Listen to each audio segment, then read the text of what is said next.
The first day officially of summer brings us back to Gulf Fuller Field for Game 6 of the Cape Cod Baseball League season between the Orleans Firebirds and your Falmouth Commodores. Alongside Ben Haller and Ryan Martin, I'm Andrew Delapiana here for Opening the Door. And Ben, let's start with what happened last night in Brewster. Really struggling, especially with runners in scoring position. 1 for 12 last night for Falmouth. At least you saw the first display of power, I think, since that Tuesday game. Obviously, if you take that out, first 3 games are very frustrating offensively. You got the 2-run home run from Mike Anu and a little bit of fight, too, in the top of the 9th inning. Those are some of the things that are starting to inch closer to what I'd like to see offensively from Falmouth, but still a lot of work to do. Definitely not the offensive performance we saw back on Tuesday, Ryan, when the last time these two teams met, 9 runs in the 6th inning for Falmouth and a massive victory. Yeah, a huge 14-5 victory for the Commodores, Andrew, there at Eldridge Park over Orleans. We're now at the Gulf Fuller Field batter's box, where it's Falmouth hoping that work on the road can translate here at home. Again, 14 runs, including that 9-run 6th inning, 14 runs. The most the Commodores have had in the game since July 2023. The only question is, can the Commodores, again, bring that offense to the Gulf Fuller Field, where they're 0-2 this season? And a guy who has played a large part in that was Mike Anu, 3 RBIs last night, also a home run in back-to-back games. Ben, he is really clicking on all cylinders right now. Oh, I think, too, what you hope is that it starts to become a little bit contagious. Sometimes when you're struggling offensively like that, all it takes is 1 or 2 guys to get going. He almost had himself another one after his home run last night. He's got a lot of power. I think that's what we expected out of him, but I don't know if we expected this consistency this early in the year. Obviously, consistency is a weird word to throw around when you're 5 games into the season. Very interested to see how it goes, how it ends with him the rest of the year. So hopefully Mike Anu can get some help from his teammates tonight as the Firebirds and Commodores square off in just a little bit here on Opening the Door. Hi, I'm Jim Murray, owner of Falmouth's historic Clam Shack, now Jim's Clam Shack. Located on scenic Falmouth Harbor, Jim's Clam Shack is a destination for the best seafood and sunsets on the Cape. We're open 7 days a week, so stop by for lunch or join us for dinner on the rooftop deck. Bring the entire family to try our wide selection of seafood and kid-friendly option. We deliver the freshest products to your plates daily. Jim's Clam Shack, proud supporter of the Falmouth Commodores. Are you looking for that perfect pregame meal? Supreme Pizza has you covered. Its extensive menu has everything from pies and calzones to salads and subs. And with its online ordering system, delicious food is just 1 click away. It's an honor to support the Cape Cod Baseball League. Supreme Pizza is open every day of the week. Order online or stop by their store, located at 147 T-Ticket Highway, and try a slice today. Hi, I'm Grayson Sagne, right-handed pitcher from Texas. I'm a junior, and you're watching Commodores Baseball on Cape League TV. Let's go. Open the Door rolls on here from Falmouth between Dan, make sure and the Commodores. Andrew Delapiana joined by first baseman Landon Moran. Landon, your first home run came on Tuesday against your former team. Did it make it a little bit more special to do so at Eldridge? It does. It was definitely cool, spending a whole summer there and then getting to be back this summer. It was definitely awesome to just finally get that first one out of the way, especially at Eldridge. Absolutely, in a place where you had one of 12 guys part of the Stetson program on the Cape last season. How have you seen that program with the Hatters kind of rise over the last couple of years? I mean, you can kind of see it for yourselves. The records are showing 3 straight seasons with 35 wins, 2 in a row with 41 wins, back-to-back regionals, back-to-back ASUN champs. So, I mean, I can keep going to list accolades, but definitely on the up and coming, and excited to see the future. And when you guys collectively come back for the season with a dozen guys, what's probably the biggest thing you take away from playing there that you take away back to Delray Beach? Definitely higher pitching arms. You're definitely facing tougher guys, but ultimately when playing for Skip, it was just the fact of discipline and being ready for every game, so that's what I learned from him. And the biggest thing that Nicholson probably brings to the table that you took away is? I would say probably friendship, just learning to get with each other every day. I mean, he built a program over there that's so routine-oriented. So definitely just growing with that group of guys is what helped a lot. Perfect. Thanks so much for the time, Landon. Kelly Nicholson and his team take on Landon and the Commodores in just a little bit after Opening the Door. Hi, I'm Jim Murray, owner of Falmouth's historic clam shack, now Jim's Clam Shack. Located on scenic Falmouth Harbor, Jim's Clam Shack is a destination for the best seafood and sunsets on the Cape. We're open 7 days a week, so stop by for lunch or join us for dinner on the rooftop deck. Bring the entire family to try our wide selection of seafood and kid-friendly option. We deliver the freshest products to your plates daily. Jim's Clam Shack, proud supporter of the Falmouth Commodores. Are you looking for that perfect pregame meal? Supreme Pizza has you covered. Its extensive menu has everything from pies and calzones to salads and subs. And with its online ordering system, delicious food is just one click away. It's an honor to support the Cape Cod Baseball League. Supreme Pizza is open every day of the week. Order online or stop by their store located at 147 T-Ticket Highway and try a slice today. Hi, I'm Grayson Saunier, right-handed pitcher from Texas. I'm a junior, and you're watching Commodores Baseball on Cape League TV. Let's go.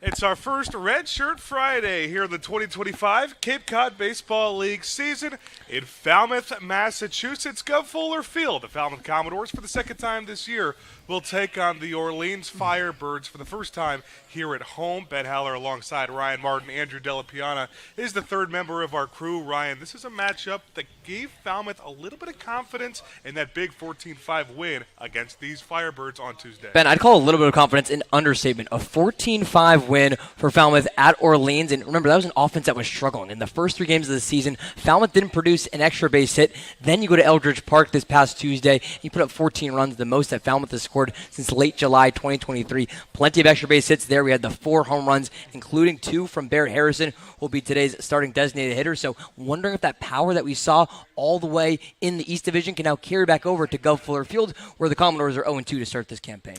Yeah, there are 2 bats to look for that I think have performed well as of late, especially when it comes to the extra base hitting, which is just what Falmouth has been missing the first few games. Bear Harrison, you talked about. Micah New is going to be moved up to the leadoff spot today. Both of those guys in the lineup, and they'll be facing a pretty good arm in Owen Kelly from St. Louis, who was an all-second team Atlantic 10 member a season ago at St. Louis. Falmouth has seen such a wide arsenal of arms, such a wide variety of different kinds of arms. Kelly's that kind of do-it-all guy. He really is. Again, you mentioned the accolades he had there in St. Louis. Also a guy who's already pitched this year on the Cape on Sunday when Orleans was at YD. He actually came in relief for that appearance. Ben, how about this? Pitching 4 innings of relief. His first 3 innings, no hits allowed at all. So you see some of that longevity on the mound. He's done it in the relief role already for the Birds in those 4 innings. Did give up 2 hits in that final inning. Struck out 3.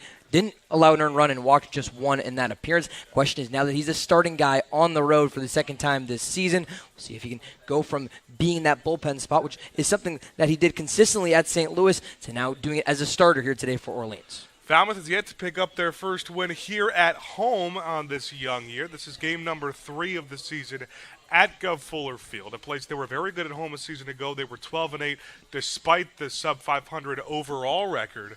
But we are going to see Grayson Saunier for the second time this season.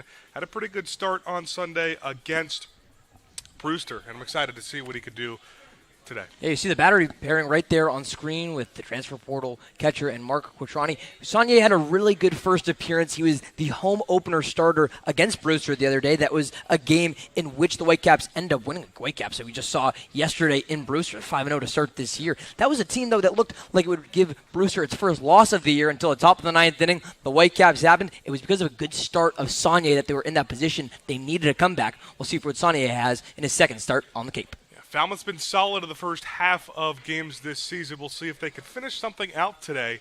But the first pitch coming up in just a little bit, we're going to send it to our public address announcer who's about to get everything going, all the pregame festivities here from the Gov. Here's William Rosen.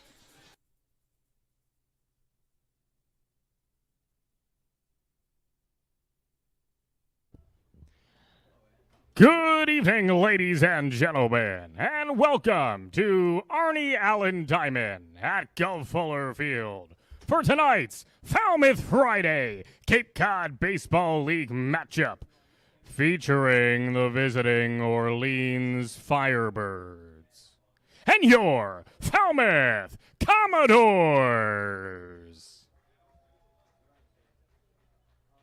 Fans, let's meet tonight's starting lineups. First for the visiting Orleans Firebirds. The manager of the Firebirds is Kelly Nicholson. Leading off, the right fielder from Wake Forest, number 5, Javar Williams. Batting second, the center fielder from UC San Diego, number 28, Michael Crossland. Batting third, the first baseman from the University of Georgia, number 10, Michael O'Shaughnessy. Batting fourth, the catcher from the University of Pittsburgh, number 18, Sebastian Pisacrita. Batting fifth, the third baseman from the University of Hawaii, number 15, Elijah Iquez. Batting sixth, this left fielder from North Greenville University, number 2, Tristan Salinas. Batting seventh from UC Santa Barbara, number 35, Jonathan Mendez. Batting eighth, the designated hitter from Charlotte, number 7, Dawson Bryce. And batting ninth, the second baseman from the University of Southern California, number 13, Abri Covarrubias. The pitcher this evening for the Firebirds is a right-handed pitcher from St. Louis University, number 25, Owen Kelly.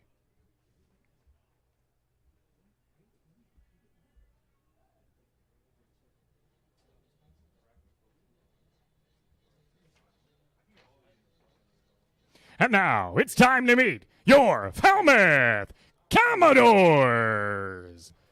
First, the manager in his first season with the Commodores, World Series champion, Jared Saltalamacchia. Leading off, the center fielder from Marshall, number 3, Micah New. Batting second, the left fielder, number 41, John Smith. Batting third, the designated hitter from Texas A&M, number 27, Bear Harrison. Batting fourth, the first baseman from Georgia Tech, number 10, Kent Schmidt. Batting fifth at second base from the University of Tennessee, number 26, Chris Newstrom. Batting sixth, the third baseman from Southern Mississippi, number 17, Kyle Morrison. Batting seventh, the shortstop from Texas A&M, number 24, Ben Royo. Batting eighth, the catcher, number 20, Mark Quattrani. Batting ninth, the right fielder from the University of Alabama, number 15, Coleman Mizell. The pitcher this evening for your Commodores, a right-handed pitcher from Texas, number 6, Grayson Saunier.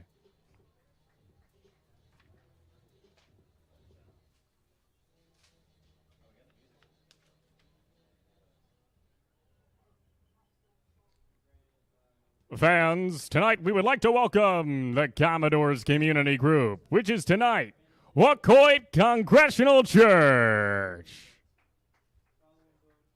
Built in 1848, Wacoit serves as the gateway to Falmouth from the east on Route 28. It was built in 1848 and has a distinctive white and dark green color scheme and a unique feature among communities in this town. The Wacoit Church is active in numerous organizations and initiatives in the wider community. It is especially proud to be a fan and supporter of the Commodores organization. Every year, they host Baseball Sunday, which will take place this Sunday at 10 a.m. It's a fun and memorable Sunday. Everyone is welcome. And now, ladies and gentlemen, we ask that if you're able to please rise and remove your hats as we honor America and those who protect our freedoms with the singing of our national anthem. Sung tonight by Thomas Gu. Thomas is a rising freshman who will be attending Kenyon College in the fall. He plans to study pre-law with a focus in history and a minor in film.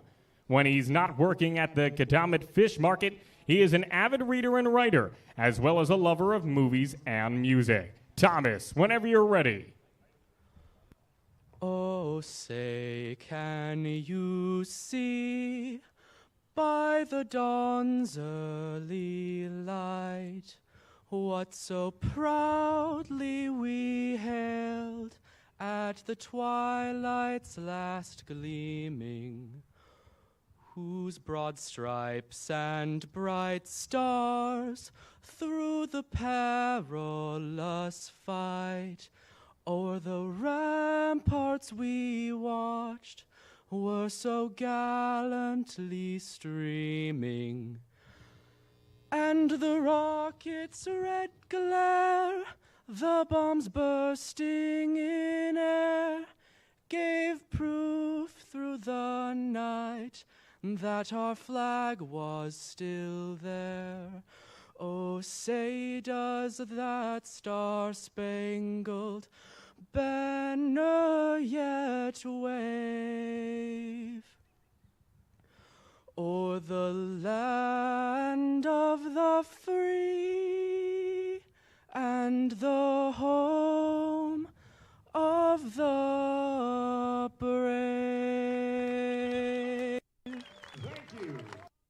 Pre-game festivities have wrapped up here at the Gov, and we're about ready for baseball. We'll get a first look at this Orleans team. Game 2 of 4 between these two teams this year. There'll be a little bit of break before these next two teams play again after today, but they're going to see Grayson Sagne for the second time today, and we'll take a look at that Orleans starting lineup in just a little bit.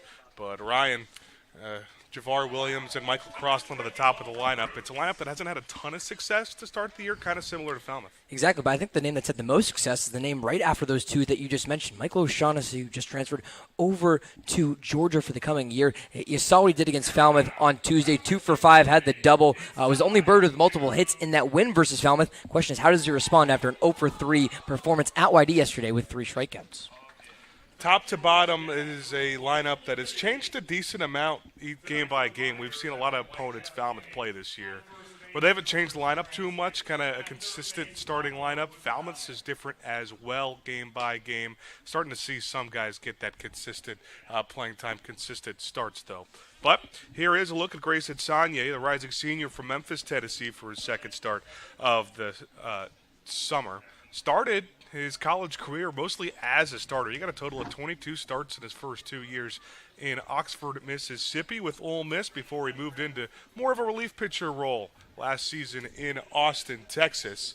But that one start this year, ERA of 4.5, only gave up a couple earned runs, and that was against a really good team too, and what we talked about yesterday as being maybe the best offense in the Cape League with Brewster. Yeah, we're seeing that's a tough Whitecaps lineup, just as Brewster was in 2025 or 2024. They had a really good lineup as well, and for that Brewster lineup, against 4 innings pitched for Sagne, gave up those 2 earned runs on 2 hits, striking out 4 and only walking a pair.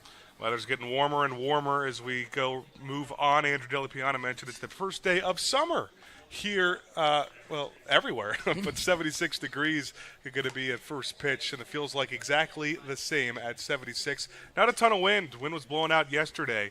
Today it's not doing much, if anywhere it is blowing out just a tad.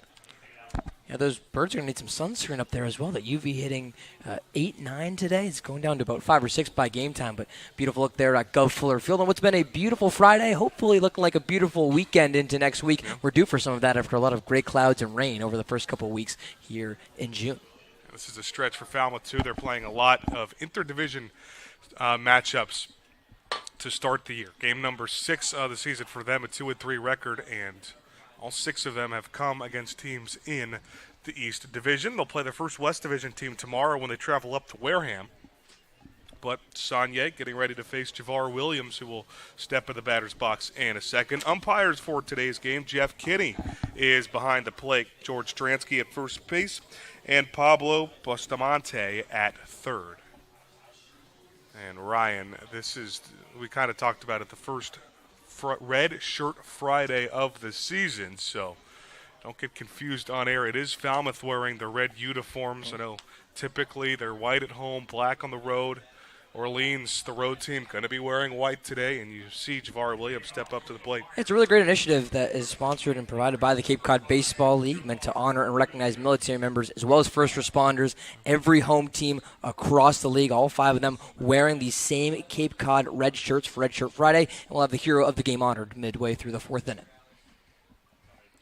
Alrighty, on lefty matchup to start things off, Javar Williams will step into the left-handed batter's box for a first pitch that comes in right at 6 o'clock sharp. So perfect timing there from the Falmouth crew. And a swing and a miss on a fastball outside for strike 1.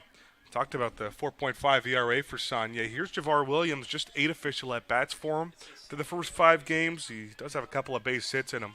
Still looking for his first extra base hit and his first RBI on the year as well. Beautiful breaking pitch down the middle of the zone. He's in the 0-2 hole.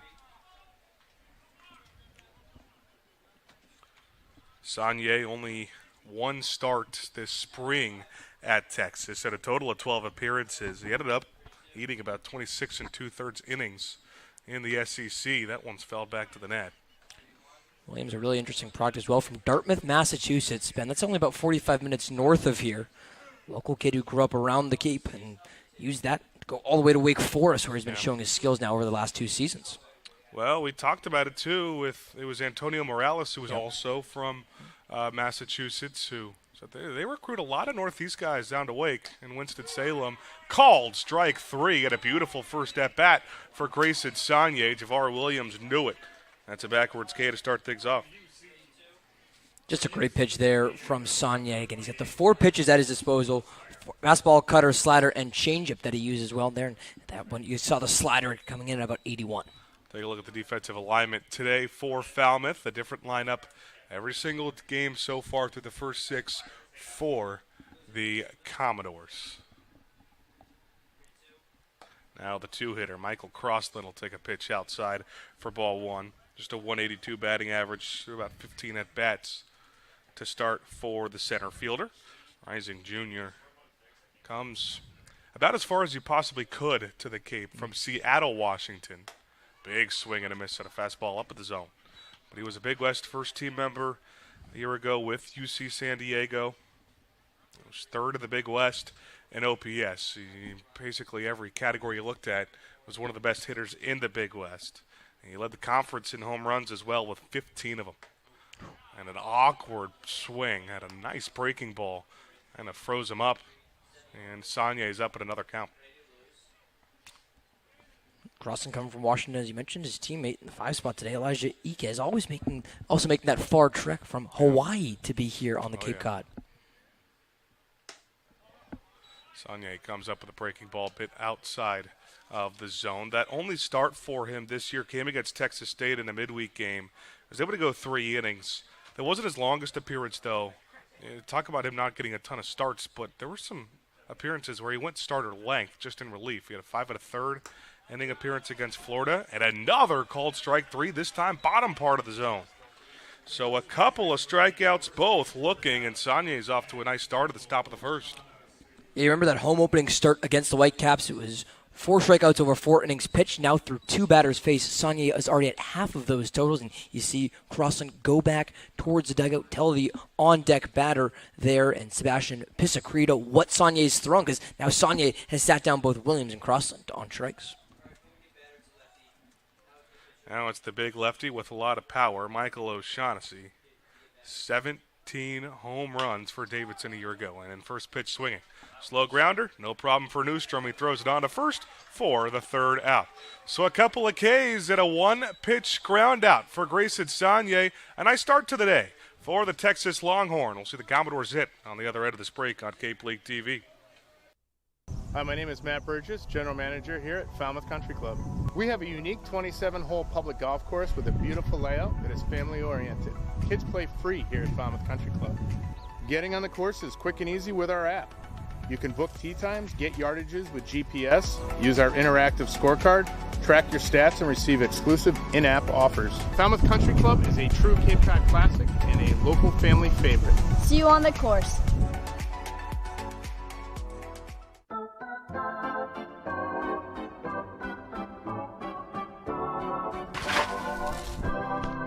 You'll always be safe at home with the Diana Lucevero Group at Compass Real Estate.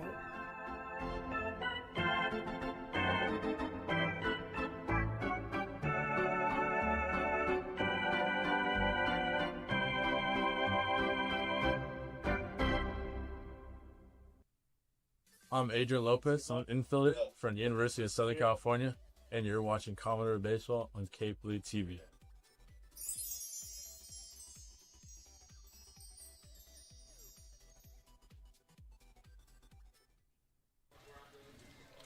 Owen Kelly will take them out and to get his first look at this Falmouth Commodore offense and face a Falmouth lineup that's started to get a little bit of power these last couple of games. Two guys I'm looking at, Mike Anu, Bear Harrison, and to lead off a 3-hole respectively, Ryan. This is a lineup that's been looking for that power. Yeah, and the question is, can that hitting be contagious? That's what you talked about on opening the door, Ben. I think that's a great point because between New and Harrison each having a pair of home runs, that's 4 of the 5 homers that Falmouth has hit so far this season. Harrison had the 2 against Orleans on Tuesday, and New has had one both on Tuesday and then yesterday at Brewster, so a homer in back-to-back games. The question is, once you get through that top third of the order, what do 4 through 9 have to help support those bats?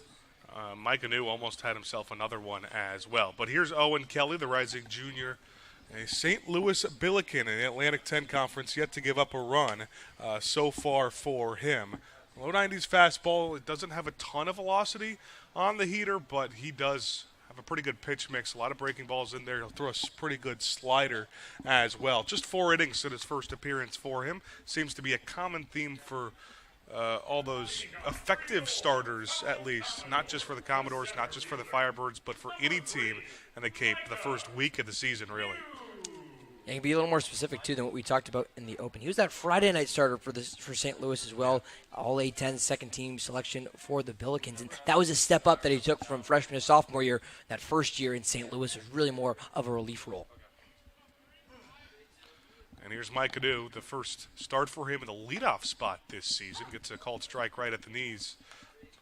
We're just talking about him, the rising senior from Mechanicsburg, Pennsylvania, has just displayed power all throughout his college career at Marshall. Had 14 of them a year ago. Breaking pitch runs in at the letters for ball 1. Had a 2-for-5 day yesterday with that home run. It was a 2-run shot where Commodores were down 2-0. They couldn't get anything going offensively in the top of the 4th. And then New finally got it going. Tips one off the end of the bat. But finally, these last couple of games, very demonstrative of the kind of power that Mike Anu possesses. And then still able to spray balls over the park. Yesterday was his first multi-hit game on the Cape. Impressive done for New, a guy that first-year field manager Jared Saltzlamakia was telling Commodores beat writer Noah Nussbaum has big league stuff. And that's a big compliment coming from 12-year Major League Baseball veteran Saltzlamakia. If anyone knows big league stuff, it is Jared Saltzlamakia, too. So, yeah, obviously a very good sign. 2-2 from Kelly. He's one of those starting pitchers that always works from the stretch, no matter runner on base or not. A new trend in college baseball. And just like Sonye gets himself started with a strikeout on a heater, this time it's swinging. And New is down on strikes to start things off. Look at the defensive alignment today for the Firebirds. A lot of talent in the outfield. I'm looking at Javar Williams in right, Jonathan Mendez, another really good shortstop. 6 of those 9 position players as well are the defense that Falmouth saw on Tuesday in the Commodores' 9-run win at Orleans. First pitch to Smith is right at the knees and called strike 1. Smith still looking to break out a little bit. He's just 1 for 11 in his first few games, getting his 4th start of the year. And he's really hitting all different parts of the lineups already this, first week into the season. His first time hitting second, but he's at cleanup. He's at 6th. He's down to an 0-2 hole here. And I think that there's not really a surprise there if you look at what he did a season ago and what he's done in his whole college career. Kind of the do-it-all guy. Did hit for a .314 batting average and 7 home runs. Called strike 3 on the outside corner. That's a combined 4 strikeouts in the first 5 outs of this ball game. Now 2 down to the bottom of the first. The efficiency, too, as well for Owen Kelly. sits down both New and Smith and does so in just 8 pitches. So now it's Bear Harrison. It's tied for the team lead with Micah New in long balls. So he's got 2. Both of them came against these Orleans Firebirds. And one of them being a grand slam that really broke the game open early. Change-up been on the hands, a bit high in the zone, too. Only 3 base hits for him total, so 2/3 of his hits already are home runs.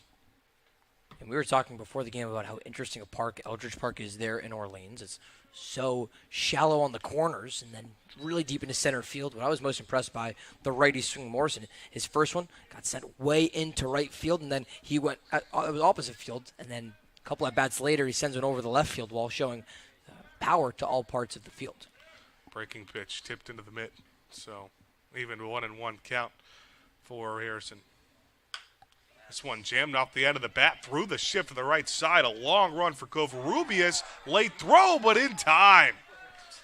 Avery Covarrubias covering some ground to retire Harrison. A clean 1-2-3 inning for both sides. Through 1, nobody on base on Cape League TV. Hi, I'm Jim Murray, owner of Falmouth's historic Clam Shack, now Jim's Clam Shack. Located on scenic Falmouth Harbor, Jim's Clam Shack is a destination for the best seafood and sunsets on the Cape. We're open 7 days a week, so stop by for lunch or join us for dinner on the rooftop deck. Bring the entire family to try our wide selection of seafood and kid-friendly option. We deliver the freshest products to your plates daily. Jim's Clam Shack, proud supporter of the Falmouth Commodores. Are you looking for that perfect pregame meal? Supreme Pizza has you covered. Its extensive menu has everything from pies and calzones to salads and subs. And with its online ordering system, delicious food is just 1 click away. It's an honor to support the Cape Cod Baseball League. Supreme Pizza is open every day of the week. Order online or stop by their store located at 147 T-Ticket Highway and try a slice today.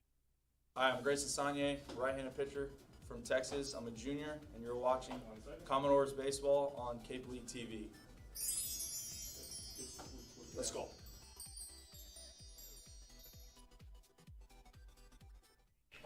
Falmouth looking to go up in the season series against Orleans 2-0 after a big win just a few days ago back in Orleans. Now 1 game at each location, a 14-5 dominant win where they just could not stop hitting.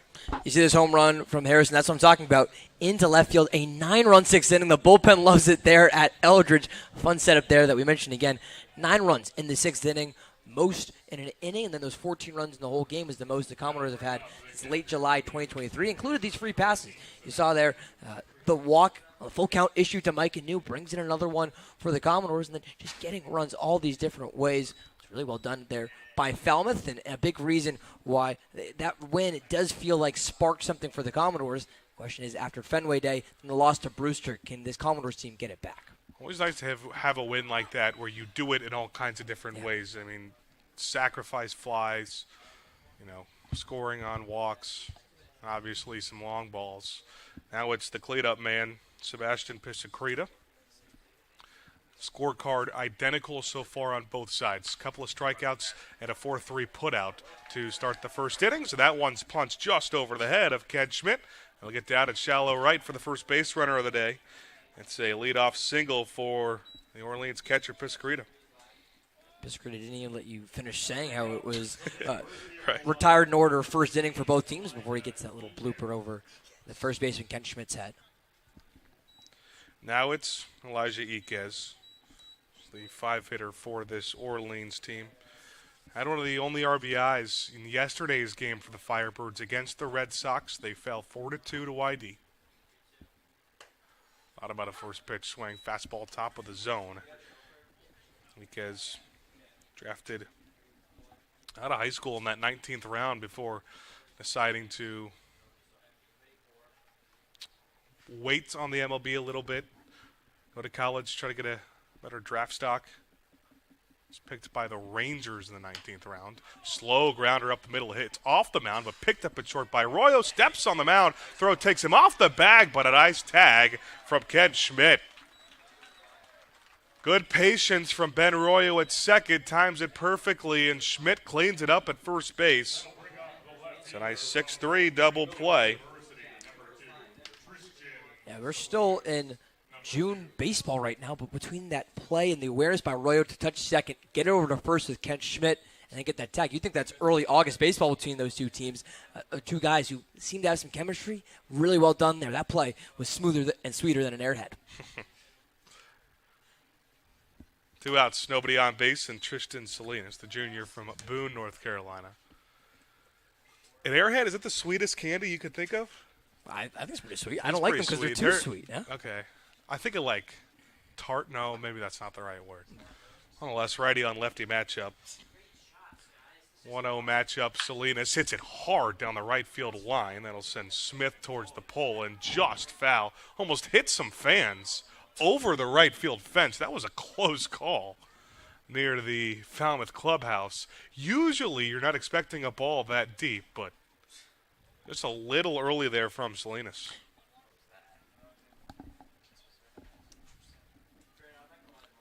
Salinas started his college career at South Carolina before transferring to the Division II level, now at North Greenville. He had .347 in Conference Carolinas. He showed power off like that. 12 homers there for North Greenville. Would have been his first on the 2025 Cape season. That one was the definition of if it's fair, it's gone. It just goes foul, bouncing off the road. And 1142 OPS as well. Was one of the best players in Conference Carolinas. One fouled back out of the net. 13 stolen bases, so kind of that do-it-all guy. And just 1 for 7 through his first 7 at-bats of the summer. Does have an RBI. Came in for a pinch hit appearance where he went 0 for 1 last night against YD. Beautiful breaker, called strike 3 on the outside corner. Defense, a nice compliment to Grayson Sagne, who's got 3 Ks and his first 2 innings of work. Falmouth bats try to get on the board first when we come back on Cape League TV.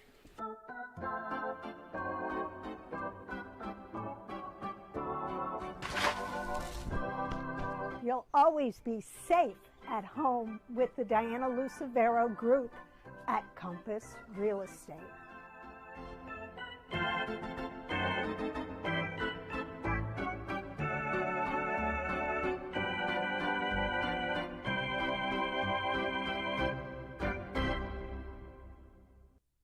There hasn't been a ton of training when it comes to bat speed or products for players to be able to train bat speed.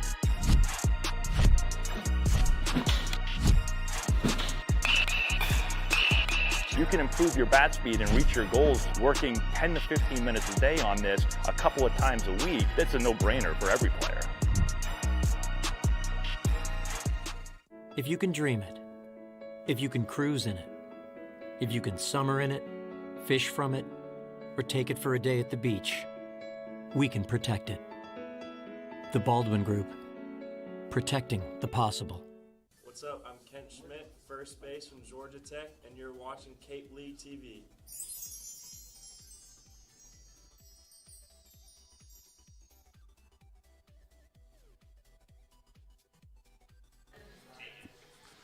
Both pitchers off to a pretty good start. Owen Kelly is a 1-2-3 clean first inning. We'll see him face Falmouth for the second time today.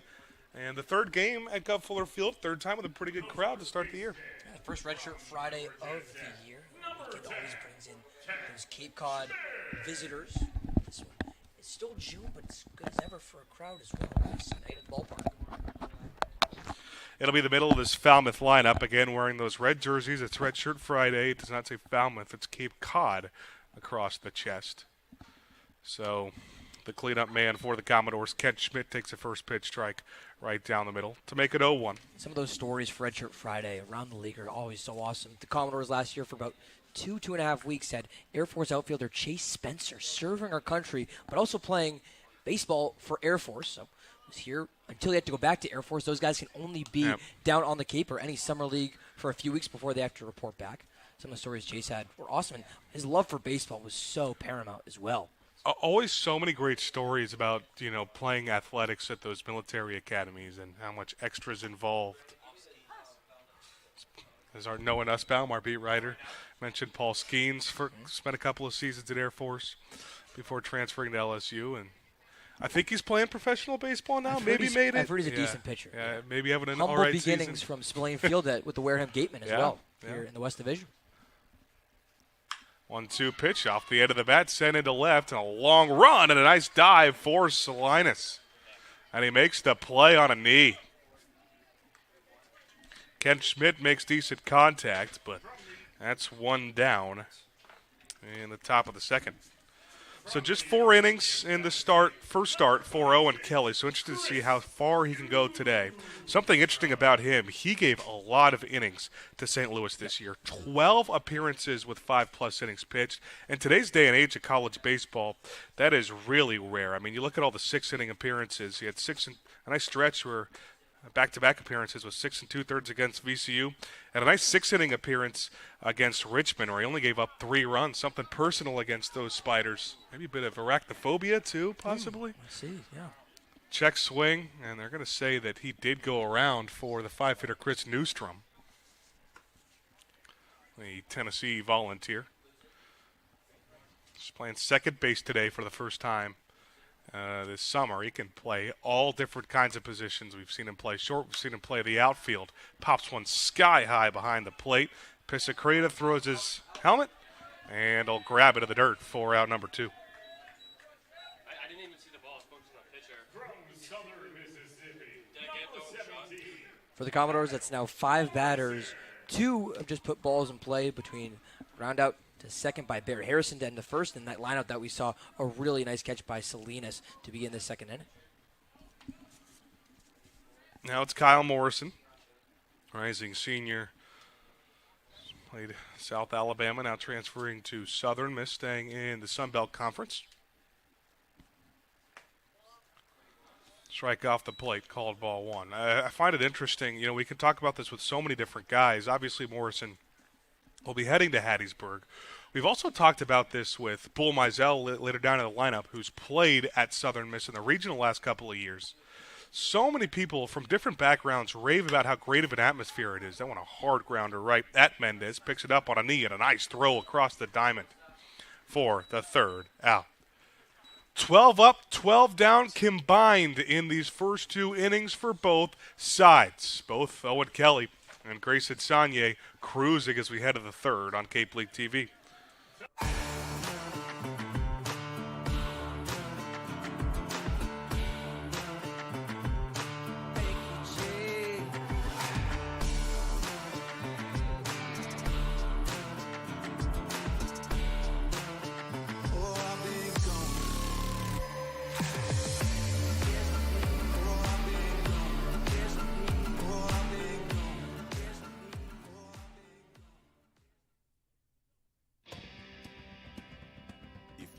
To dig, lift, move, grade, clear, or cut, pump, weld, clean, light, and just about anything else. Dial up the rental source for the newest and the most reliable equipment in New England. Staffed with equipment and construction experts. Milton Rents, your local source. My name's Jack Berg. I'm a left-handed pitcher currently in the transfer portal. You're watching Commodores baseball on Cape League TV.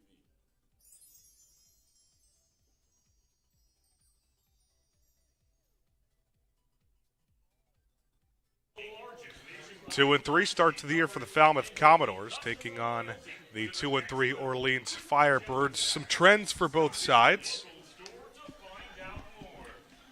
In a big moment as well, the Falmouth Commodores Youth Baseball Clinic, something that makes the Gov Fuller Field so special. You can join the Falmouth Commodores Youth Development Clinic and train with some of the nation's top collegiate baseball players and future stars for Major League Baseball. Be sure to visit CapeCodBaseballLeague.com/Falmouth to learn more.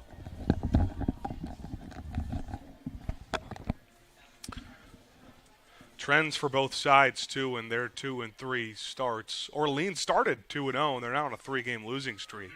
Falmouth, though, both their home games have resulted in losses, so 2-1 on the road, 0-2 here at home.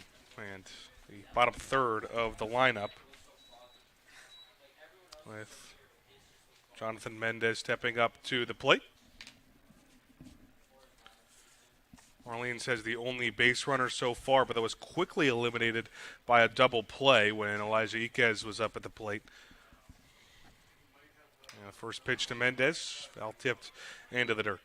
Isaac Jr. from Los Angeles, UC Santa Barbara. They made the All-Santa Barbara regional team a season ago, back in 2024 as a freshman. He sees it. Fouls off the first pitch from Sonia, who's been so efficient as well with that cutter. Now 20 pitches, 16 for strikes, including that cutter that just drops right into the zone like an earring. Really well done, commanding the strike zone is Sonia so far.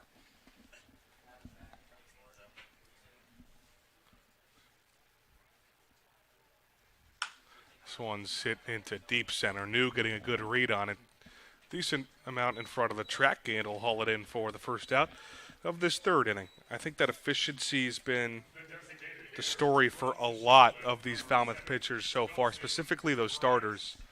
They've had some issues with the pitching, maybe in 8th and 9th innings deep into games, but the first few innings have been awesome so far. They ran into a really good Brewster offense last night. Now it's the 8-hitter, Dawson Bryce.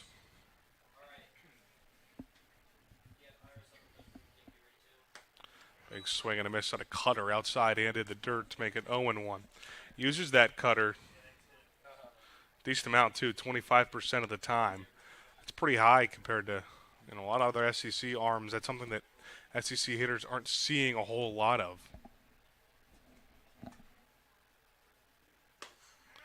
A lot of movement there. Beautiful pitch right down the middle of the zone. And it's a really solid mix again. Fastball, cutter, slider, changeup. That slider you just saw there for strike two is actually what Sonia uses a majority of the time. 34% with the slider, just 31% with the fastball. Kind of an 0-2 hole here. Awkward bounce, but a nice play backing up for Morrison. Throw across the diamond over the head of Schmidt, and that'll be a nice job backing up by Quattrani, and that's going to be ruled a base hit for Dawson Bryce, the second hit of the game, both on Orleans' side, and they have themselves another base runner with one out. Hard hit ball to Morrison, forced him to take a few steps back, and that is again, the definition of a throw bag to bag across the diamond. Schmidt's had to jump for a few balls today. He can't get up and get that one from his third baseman in Morrison. Now Avery Covarrubias, 9-hitter and teammate of Falmouth Commodore Adrian Lopez at USC. He went on a pretty nice run to end the regular season and get themselves into the NCAA tournament. And they made the Corvallis Regional, and they got off to a 2-0 start. He's got one out, runner on first base. The runner takes off. Quattrani can't control it cleanly. And that's going to be an easy 90 feet for Dawson Bryce. So the first team to have someone at scoring position tonight is Orleans. With just one out here in the road after the third.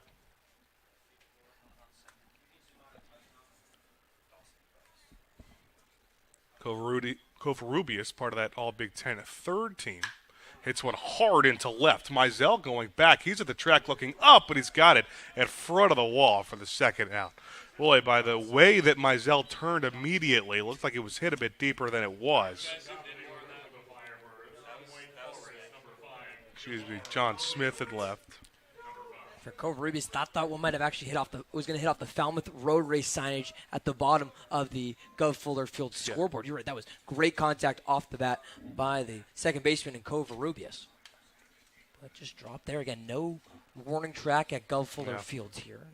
Mizell does a good job playing, or actually John Smith, as you said. Flip the lineup card over, and a bunt laid down here from Jamar Williams, picked up by Sonye, and he will have no play. Javar Williams legs out a bunt single. A second base hit of the inning. Now they're on the quarters for Orleans. Williams got a ton of speed.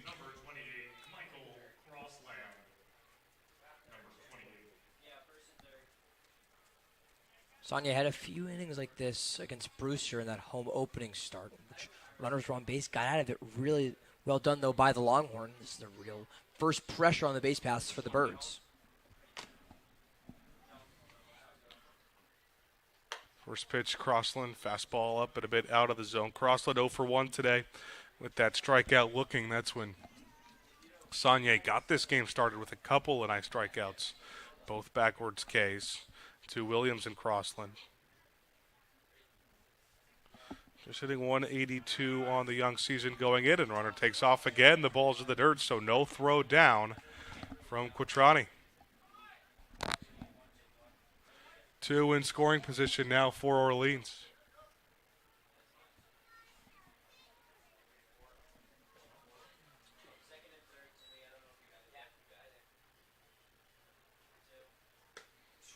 Right down the middle of the zone. Saunier has not had a ton of at-bats where he goes down 2-0. Very similar to Caden Eshman we talked about yesterday. He's got a couple of starts for the Commodores so far, and he's been very efficient in those starts.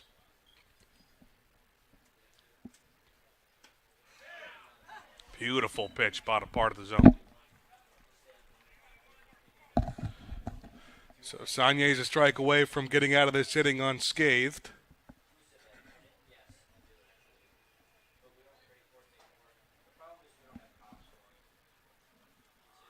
Breaking ball fouled off right towards the Orleans dugout.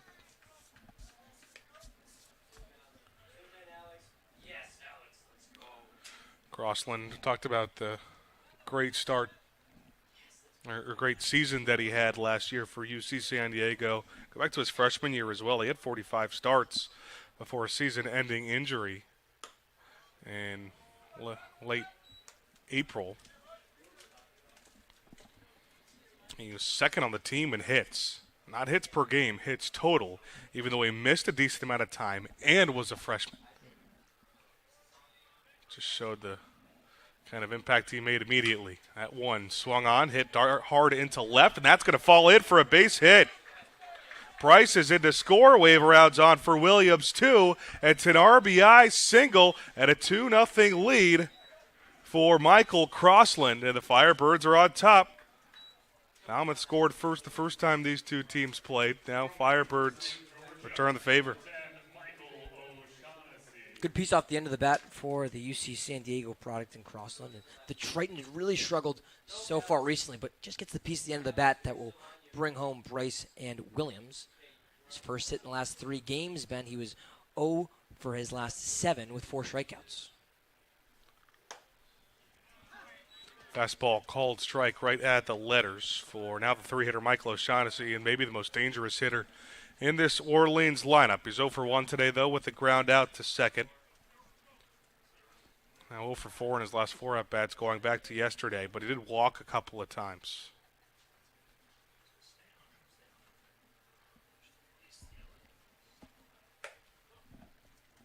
Breaking pitch off the plate.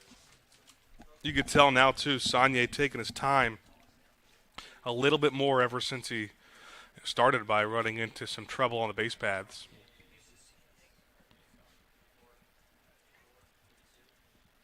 Uses a little more of that pitch clock than in the first couple innings.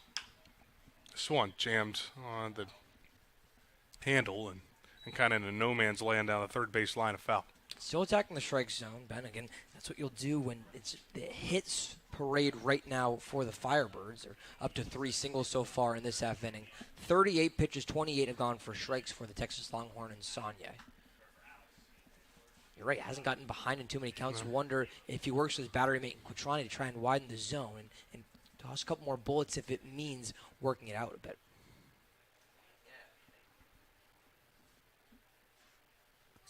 Still out of the stretch. The 1-2 gets away from Quattrani. That's up. And, well, allow the runner going to get to second. So another one in scoring position for the Firebirds. That'll go as a wild pitch.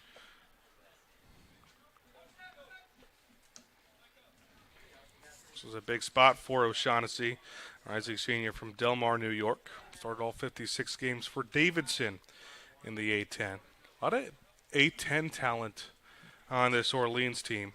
Was 6th in the league at batting average a season ago, 5th in OPS. He had 361 with 1173 OPS. Stays alive with a 2-2. Was a second-team All-Atlantic 10 member, so both him and the pitcher today for the Firebirds, Owen Kelly, was on that conference team as well. So after making the All-A-10 rookie team his freshman year, right at 1020 OPS. Called strike 3 on the inside quarter. So Orleans leaves a runner on second, but not before they take an early lead on a 2-run RBI single from Michael Crossland, and they strike first as we head to the bottom of the third on Cape League TV. Introducing Open Cape, the local nonprofit internet service provider in this region. Open Cape's fast and reliable network is 100% fiber optic, providing affordable internet connectivity. To learn more, visit opencape.org and always speak with a live Open Cape representative. Open Cape, providing choice and competition for your home or business and the official internet provider of your Falmouth Commodores. We are Open Cape.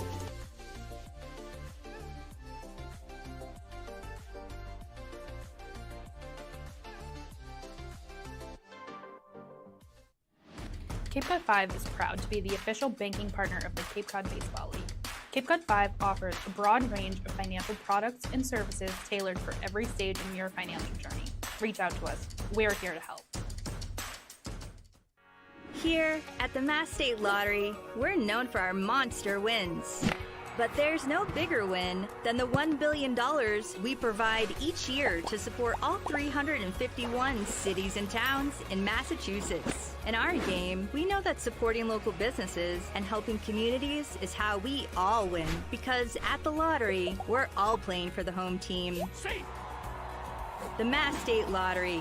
Welcome to the state of winning. I'm Ben Royo, shortstop from Texas A&M, and you're watching Commodores Baseball on Cape League TV.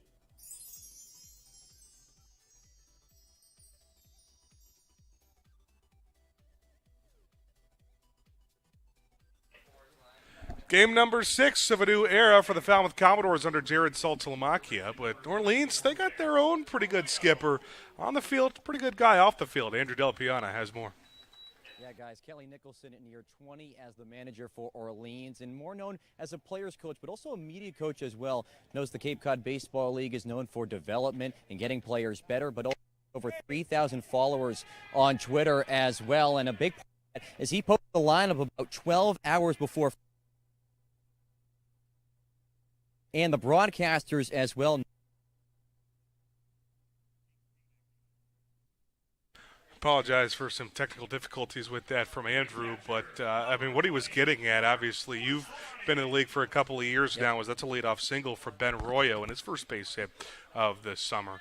But a lot of media guys who know a lot about Nicholson, and pretty big Twitter following as well. Yeah, it makes our job easier when that lineup is out at 7 a.m. on Nicholson's Twitter. A worthwhile follow for any Orleans Firebirds fans or Cape Cod Baseball League fans in general to know what's coming up later that day for the Birds of starting 9. Now Quattrani lifts one into center. Crossland looking up, going back, and he runs out of room.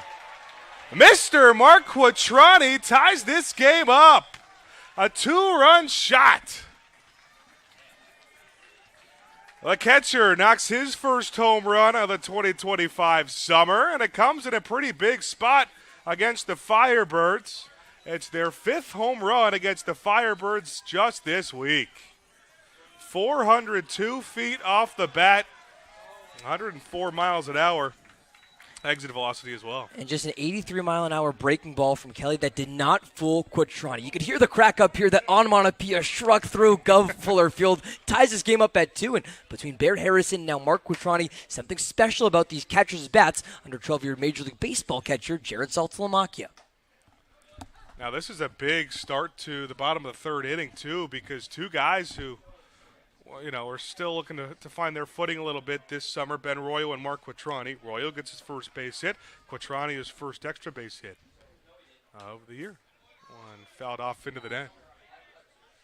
0-2 for Bull Mizell, the right fielder from Alabama. Another guy looking for his first base hit of the summer. He's 0-6. He's got 3 strikeouts in his first 6 at-bats as well. We got a brand new ball game. It's 2-2. And Mizell down on strikes in just 3 pitches as we flip the lineup card over. But Orleans still out hitting Falmouth to this point, 4-2. Mike Anu comes up, top of that Falmouth lineup. And again, Owen Kelly was perfect through the first 2 innings pitched, and then the top 2 batters for Falmouth to begin the third give the Commodores their first 2 hits of the day. Again, you see with Kutrani, ties it up at 2 apiece. News 0 for 1. He struck out his first time up. And a chip shot. Broke his bat. Picked up at second. Covarrubias makes the play on the run. So a nice job settling in here for Kelly after the single and the home run. Now he gets 2 quick outs as John Smith will hit.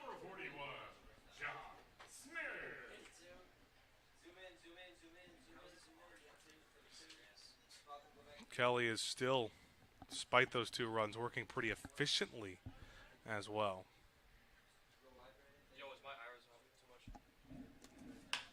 Smith, first pitch swinging, grounder up the middle. This time Covarrubias the other way in a close play at first, but he got him without a doubt. So Mark Quattrani goes yard to tie this baby up at 2.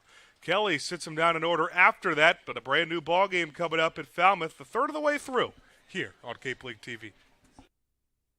Hi, I'm Michael Kasparian, president of the Falmouth Chamber of Commerce. The Chamber is here for the benefit of the whole community. Whether you're a local business or a visitor, Falmouth has endless offerings, from its beautiful beaches and historical sites to its local shopping and eateries. The Chamber bridges the 8 villages, providing visitors with all the tools to make their trip one to remember. Our visitor center is located in downtown Falmouth, just off of Main Street. Come by and meet our team. The Falmouth Chamber of Commerce, your community connection. You can make any bat feel lighter by adding a velo puck knob. Instead of having to go get a whole entirely new bat, you can simply add the puck to it. Players can use this with any bat. It's basically going to shift the weight of the bat a little bit more towards the hands. Players are able to hit the ball a lot harder just by simply adding the puck on.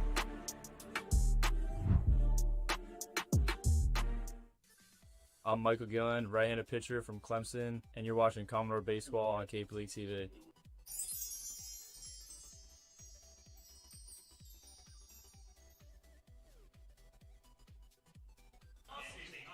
Baseball cruising along here on Red Shirt Friday, the first of the 2025 summer. And now it's time for some Doors trivia. Here is tonight's question. What year did the Cape Cod Baseball League start that Red Friday tradition? 2019, 2022, 2016, or 2023? You can play along at home by tweeting your answer and including the hashtag Doors Trivia. That's hashtag Doors Trivia. Stay tuned for the answer. In just a half inning, we'll give you the answer at the beginning of the bottom of the 4th. Our producer, Dan Papillo, running Doors Trivia for the first time this season in our 3rd home game. Great question by Dan off the bat here on Red Shirt Friday. I think 2022. I don't remember which letter that was. 2022 sounds right, especially. B, I think it was B. I think it was B, and 2023 was D. Yeah. I'm going to go 19. I'm going to go start it early. Big swing and a miss in the middle of the lineup for Sebastian Pisacreta. But, yeah, Dan's done a nice job with those first few questions. So I will challenge him, though. The 7th or 8th week of the year are always more difficult than the first week to come up with good questions. But they've all been good so far, Dan. Pisacreta's 1 for 1. He singled that led off the second his first time up. Eventually he got doubled up on a grounder up the middle, and what was a nice play made by Royo. We're all knotted up at 2 after Orleans got a couple of runs in the top of the 3rd inning on a 2-run RBI single from Michael Crossland.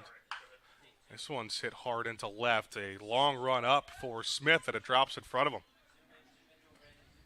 Second time leading off the inning for Pisacreta, and 2 leadoff singles.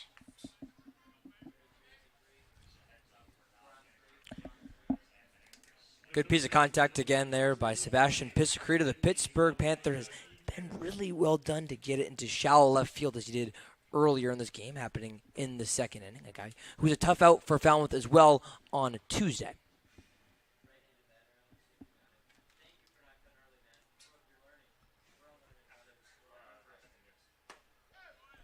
First pitch now to Iquez is called strike. He was the one that bounced it to that double play. Still Saunier on the mound, now completed 3+ innings of work, giving up 5 hits. And sitting at 45 pitches, so a little less efficient than that first start for him against Brewster. Offers one in the dirt to even the count.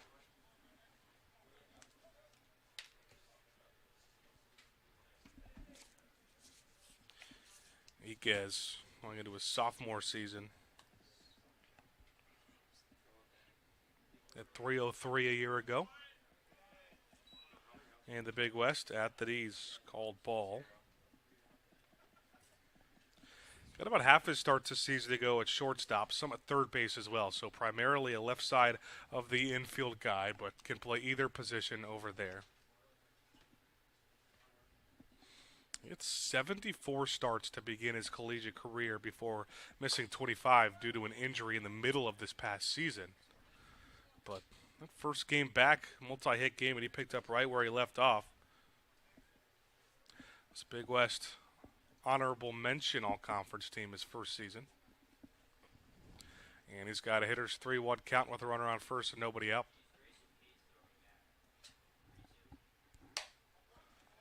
Fastball off the plate. So Orleans puts the first 2 batters on for the first time.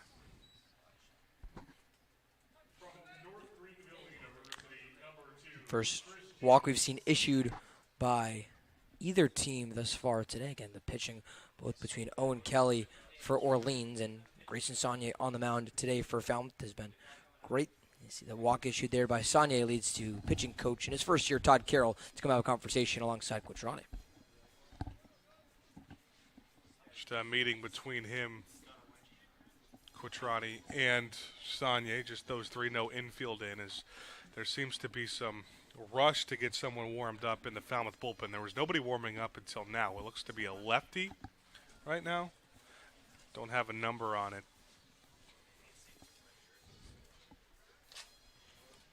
It's a little tougher to see with the red unis and the gray numbers.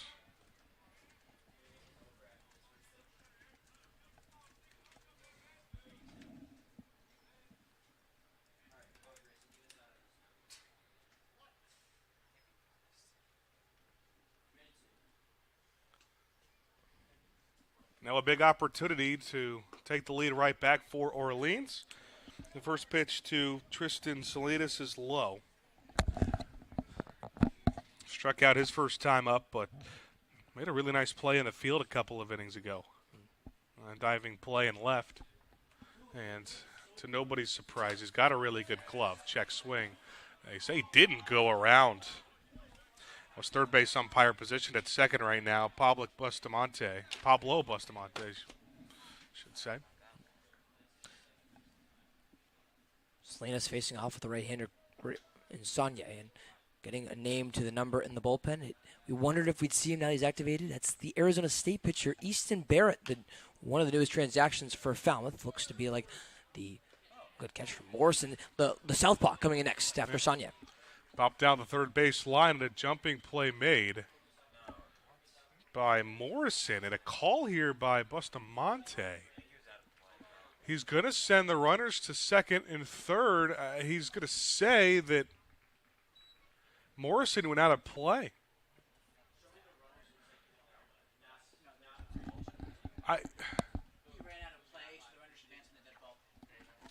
So that is what the ruling is, that he ran out of play, but it looks, I mean, the out of play line's not, I'd have to take a look at that again. And you could kind of tell that's why they're white line. Yep. Yeah, I mean, but look at how deep the white line is down the third base line. I mean, it's right in front of where those fans are sitting in the chair.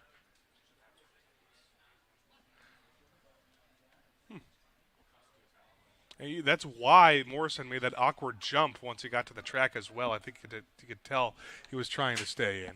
First pitch is a fastball high to Mendez. But that is a big out. It eliminates the double play and puts a runner at third base with less than 2 outs. Now 2 in scoring position.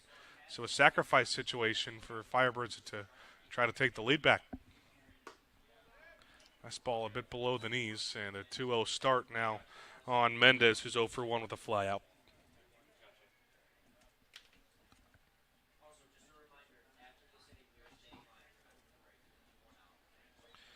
You see Santa Barbara not as successful of a season as they had in Mendez's freshman year this past season. Called strike at the knees to make a 2-1, but early exit in the Big West tournament. He was 1 for 4 in that Big West tourney loss.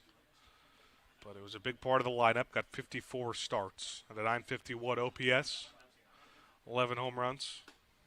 Called strike. Sagne starting to paint the corners again.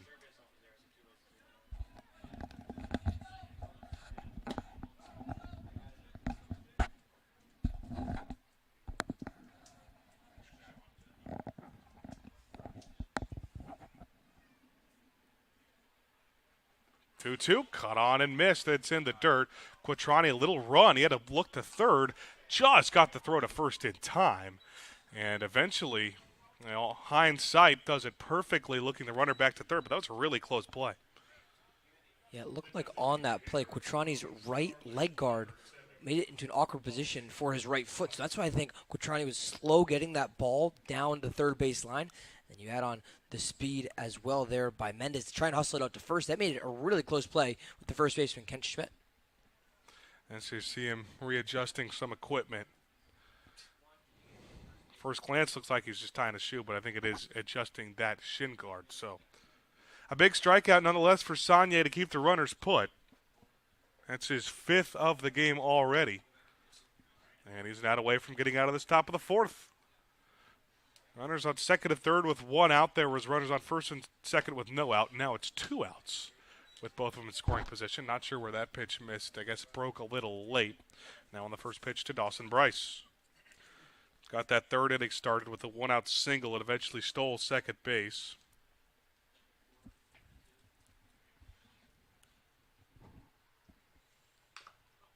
Now tips the 1-0 off the end of his bat.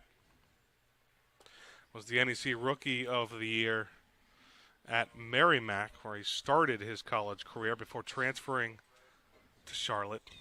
Not an Atlanta 10 member, but used to be an Atlanta 10 member. They were, and you know where he was before Merrimack College there for the Warriors? Where was he? Taunton High School in Taunton, Massachusetts, where I called his games with the Tigers, the high school team that won back-to-back state championships at the D1 level, and Bryce was a huge reason why. You did mention that, yeah. Called strike on the outside quarter. Bryce, obviously, very talented guy in high school, translating that to college and even making the jump from the NEC to the American. 989 OPS. Hit 14 stolen bases, too. And a broken bat, foul ball down the first base line. Now, about 80% of that bat left what he had in his hand and went over the head of Sagne. And he's got that other 20% in his hand. He'll have to get a new bat. That's about as good as you can break a bat. Throws it over towards his dugout as Bryce gets jammed there a bit. Let's go get a new bat. Again, with Bryce, he was one of those smooth-moving shortstops that you knew just fielded the position so cleanly. Again, going back to his days at Taunton High School in the Hockomock League in Massachusetts. Yeah. A powerhouse for both baseball and softball. I believe his senior year, they won a back-to-back state championship in baseball. So did the softball team that same year in 2023. Both Diamond Sports getting it done. Called that championship game against Franklin High School. Oh, wow. At Polar Park in Worcester, Massachusetts, home of the AAA Red Sox. The Woo Sox, they like to The call Woo Sox, yeah. Not to be Fastball, confused bit off the plate, with the Paw Sox, old affiliate. Yeah.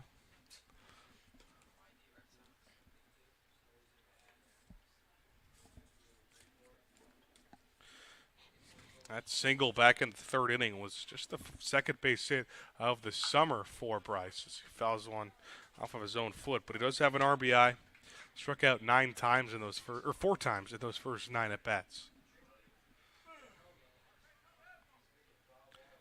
Orleans out hitting Falmouth to this point, now 5-2. They've had a little bit more success off Sagne, but Sagne's been better at limiting the damage. We'll see if he can continue that trend. Deucers are wild, 2-2 count. 2 outs and 2 in scoring position. Called strike three, bottom part of the zone. Grayson Sagne got him again. It's his 6th strikeout through 4 innings, and it's the middle of the 4th here on Red Shirt Friday. You know what that means. Time to honor our hero of the game. Our public address announcer, William Rosen, has more on that here at Gov Fuller Field.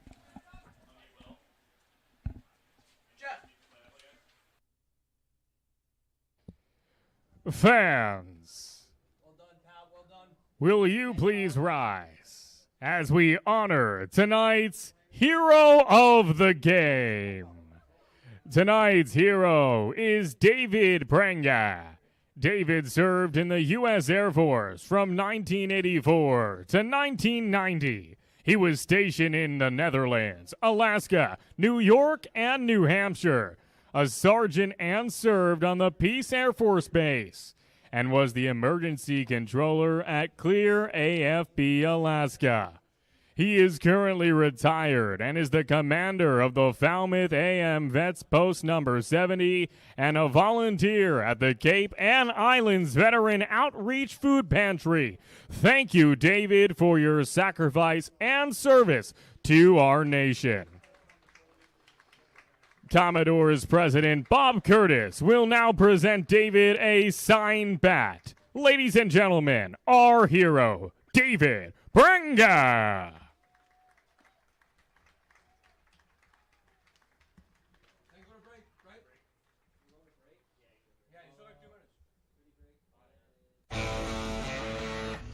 Get ready for big results with our small machines. With more power, performance, comfort, and savings. They're ready for every job. And we're ready with plenty of inventory, the best support in the business, same-day parts availability, and locations across the Northeast. So you can always be ready to work.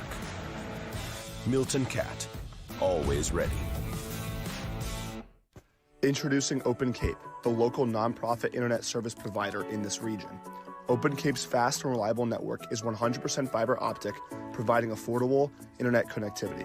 To learn more, visit opencape.org and always speak with a live Open Cape representative. Open Cape, providing choice and competition for your home or business and the official internet provider of your Falmouth Commodores.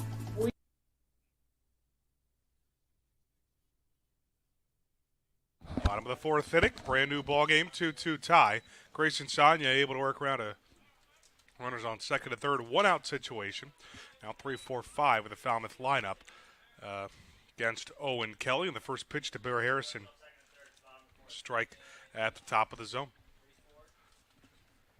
I'll tell you what, my first week here in Falmouth, we got a lot of rain. Weather, would dip down a little bit. But this first week of baseball, it's been a pretty good week weather-wise. Pitch a little bit inside to make it 2-0. We should be set for a very pretty weekend as well, the Friday night, my friend. Be a good beach weekend. Head down to the beach, little Bahama Mama. 2-0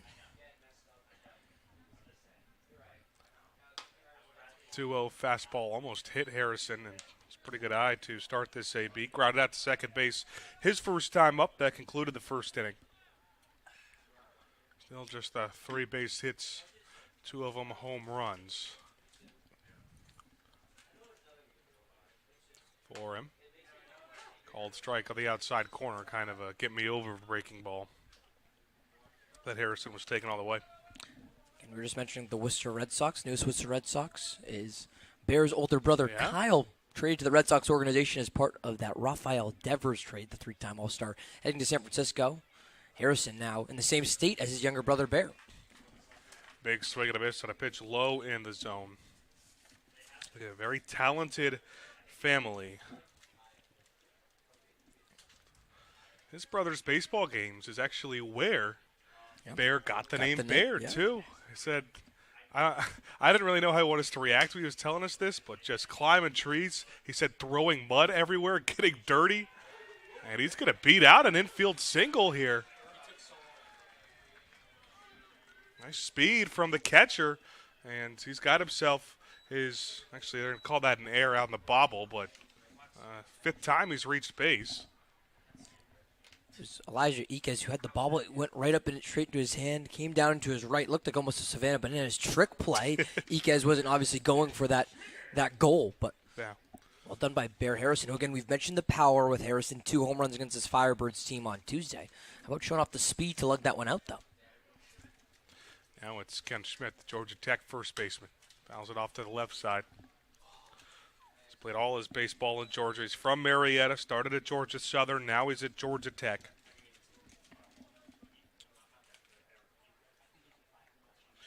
.56 starts for Georgia Southern in that first year. 50-plus starts. Actually, every game he started in this year for Georgia, every game he played, he started in for Georgia Tech, but missed a little bit of time due to an injury. Fastball off the plate. Make that 1-1. Harrison at first base, nobody down, and the bottom of the fourth in a tied 2-2 game.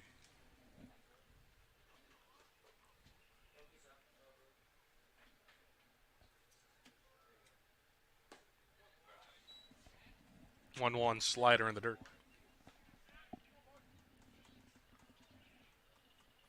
Easton Barrett, the Arizona State lefty, continues to warm in the Falmouth bullpen. It doesn't look like there's anything going on in the Orleans bullpen. Of course, it's tough to see past that left field wall. Fastball at the Cape Cod letters and called a ball again. So you see Barrett again. One of the younger players on this Commodores team won't turn 20 until the second week of August. Could be a good addition for Jared Slomakia, first-year pitching coach Todd Carroll as well. And ball 4 off the plate. So a similar start to the bottom of the fourth as we saw on the top of the fourth. An error, then a walk. It was a single and then a walk in the top half of the inning. It's one of my favorite parts about Gov Fuller Field, too, how entwined the home bullpen is with the stands down the third base line, or first base line rather, and right field line. Now Chris Newstrom's got a big opportunity with a couple of runners on and nobody out, trying to take an early lead of the fourth. Falmouth has not led yet in this game. They were down 2-0 and tied it at 2-2. That's where we are right now. Fastball runs way in on Newstrom. Popped to the catcher his first time up. And now a meeting. Piscarita's going to have a conversation with Kelly.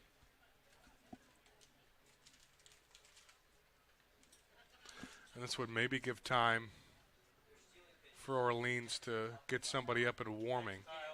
Looks like someone's stretching down the third base line. And an extra form of encouragement from Avery Covarrubias, the second baseman, will come in as well. Pretty short meeting. Mentioned how interesting the Commodores' bullpen is here at Gov Fuller Field. So again, right there with fans. There was times last year where a ball that was being played within the stands would get into the bullpen or even the field. Really interesting as well down the left field line where the away team sets up their bullpen. Every team does a little bit differently here at the Gov. Newstrom popped down the first base line, an easy play for O'Shaughnessy to make just an outfield grass and a huge first out to keep the runners put. Harrison stays at second, Schmidt stays at first. From Southern Mississippi, number 17, Kyle Morrison. Now it's Kyle Morrison with one out. 0 for 1 with a ground out to short, his first time up. Makes him just 1 for 12 to start the year now. And a beautiful pitch at the bottom part of the zone.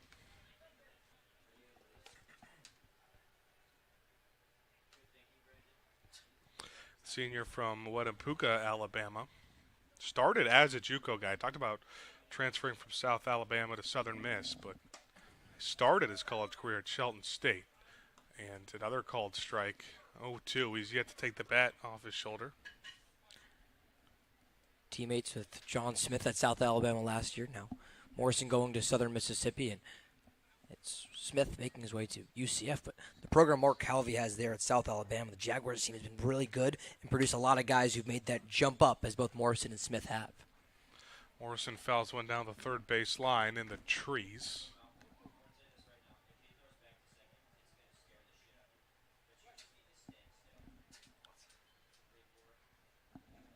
I really like the design of the red jerseys too, with the sort of camo look. And the script and lettering. That one, can of corn to center. Crossland's going to grab it for out number 2. My favorite part is that all 5 home teams are wearing the exact same jersey. Yeah. It doesn't say Commodores or Falmouth in the Army font across the chest. It says Cape Cod because every team, again, wearing that same jersey with the American flag over the heart. It's been a tradition that we'll find out soon when it started its origins. Again, I thought 2022. You think a little bit earlier. Yeah, I'll be interested to see. We had to push that back because of the hero of the game.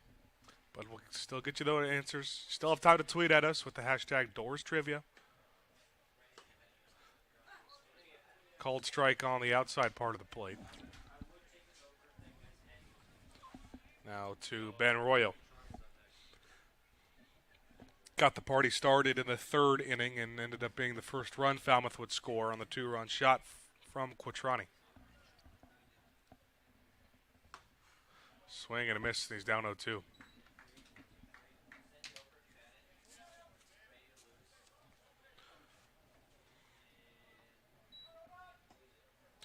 Royo's got himself some power as well. He had double-digit home runs at Texas A&M a year ago, just .258 batting average. Swing and a miss on 3 strikes, 3 pitches. Ben Royo set down via the K. Another nice inning for Owen Kelly to work around it. So this 4th inning, both teams put a couple on, nothing across. We head to the 5th inning here on Cape League TV. Hi, my name is Matt Burgess, General Manager here at Falmouth Country Club. We have a unique 27-hole public golf course with a beautiful layout that is family-oriented. Kids play free here at Falmouth Country Club. Getting on the course is quick and easy with our app. You can book tee times, get yardages with GPS, use our interactive scorecard, track your stats, and receive exclusive in-app offers. Falmouth Country Club is a true Cape Cod classic and a local family favorite. See you on the course.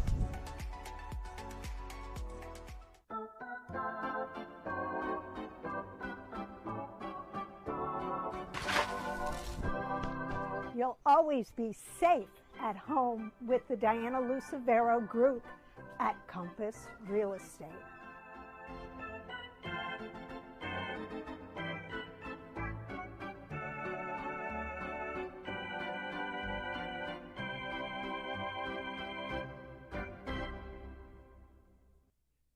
Hi, I'm Caden Neshman, a right-handed pitcher, graduated from Northern Kentucky, and going to Kentucky, and you're watching Commodore Baseball.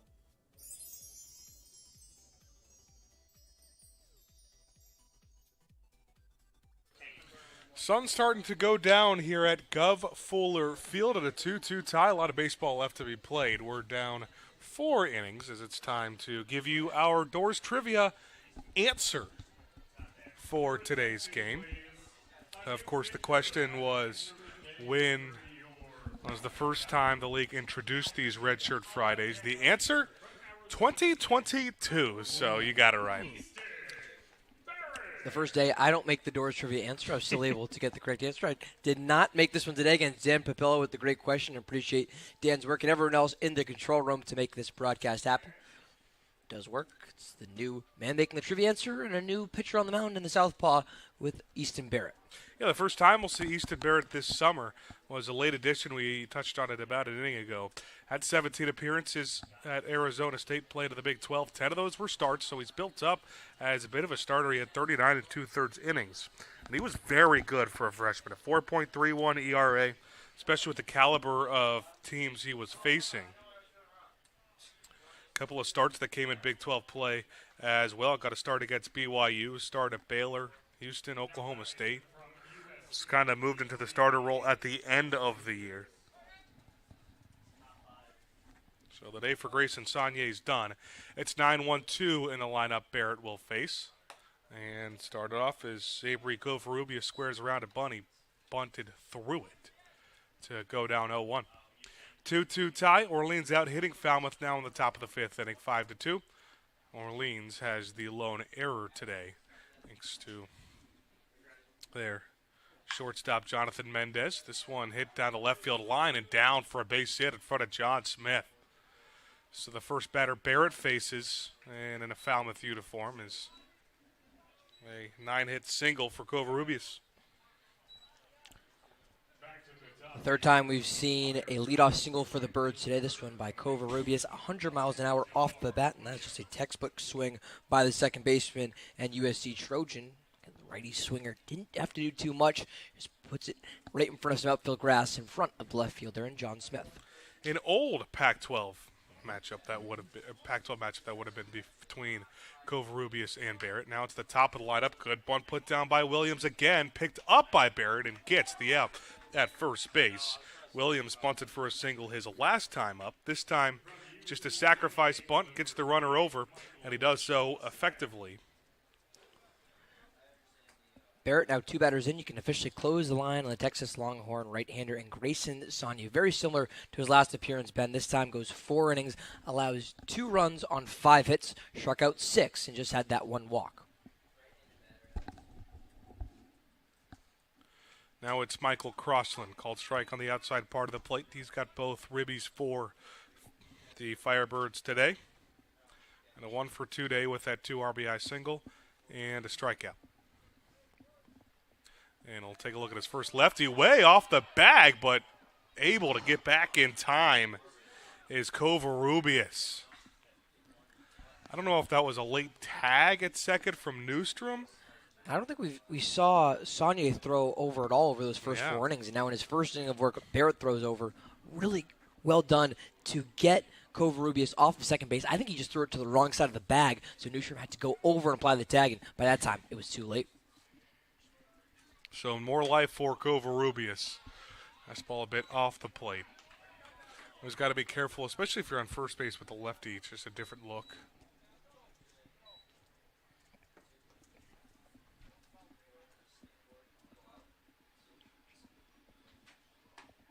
One, beautiful breaking ball right down the middle of the plate. Goes up at the count. 1-2.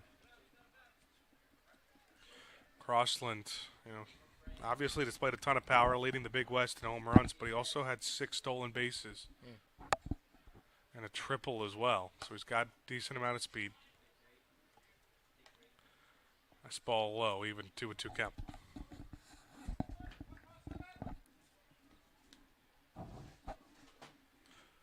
Talked about how a lot of Barrett's starts were later in the year.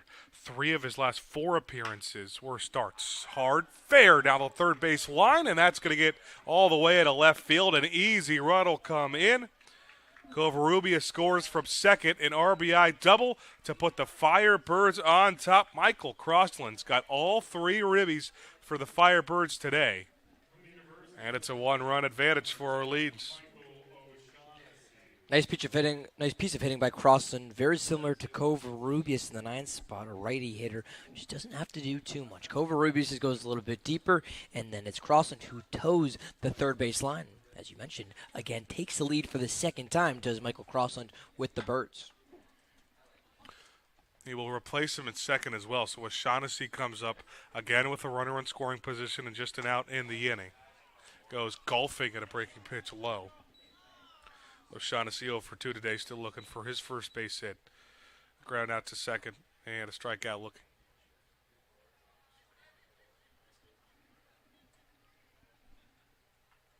Well, Crossland Barrett finally gets to see a lefty. This one hit high in the air. An awkward route there for New, but he gets it on the run. Micah New hasn't had a ton of action today, but he'll make the play. That hair's got a ton of action, though. Yeah. A third member of our team, Andrew Delapiano, was talking with New earlier today in batting practice, asking, what do I have to do to get that kind of flow, that kind of lettuce even?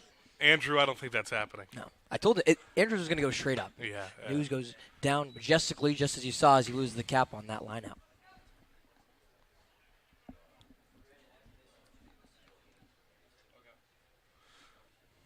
Two down, still a runner on second. Now the cleanup hitter, Sebastian Pisacreta, watches one go low. Pisacreta, 2 for 2 day. Singles that led off both the second and the fourth inning.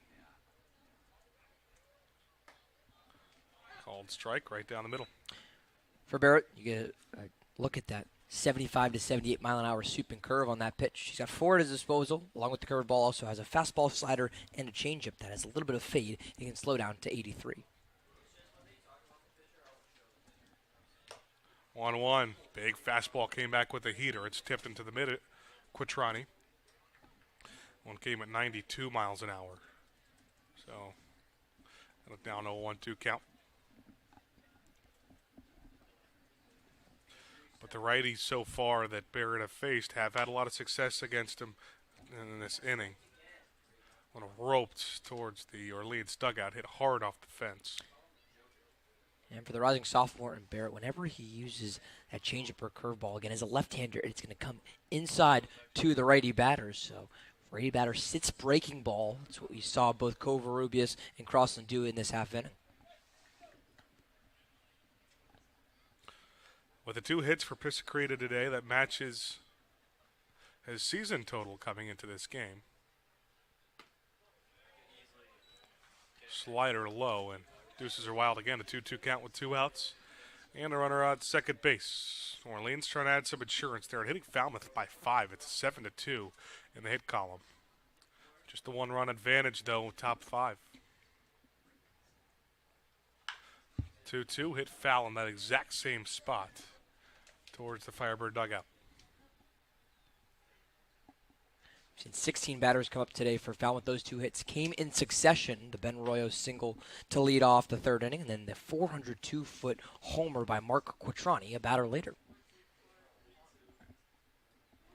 This has turned into a pretty long inning, too. A swing and a miss, and Barrett's able to strand the runner at second. His first strikeout of this ball game, and he's able to strand the runner. We head to the bottom of the 5th. Ryan Martin will have you with the play-by-play for the rest of the way.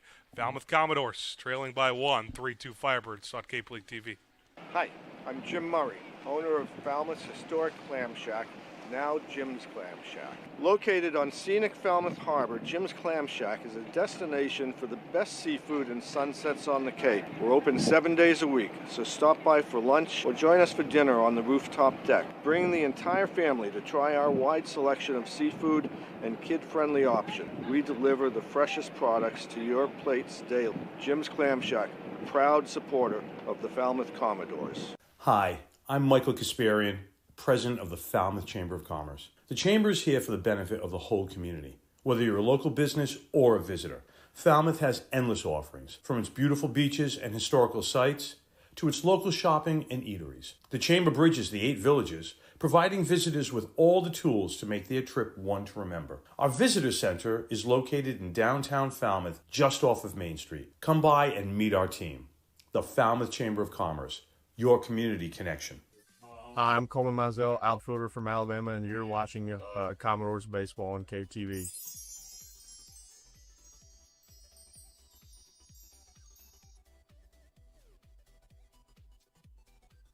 You just heard from Alabama's Coleman Mizell right there. He'll be batting second off in this inning, where the Commodores trail 3-2 over the Orleans Firebirds. You see the Boston Red Sox hat right there. Fitting, as just 2 days ago, both Orleans and Falmouth took part in the 18th annual Cape Cod Baseball League workout from Fenway. That's a guy who knows a little something about Fenway, too, as well. 12-year Major League Baseball veteran and former 2013 World Series champion with the Red Sox, Jared Saltalamacchia. I had a nice conversation with Saltalamacchia about that day. Ryan Martin alongside Ben Haller here on Cape League TV.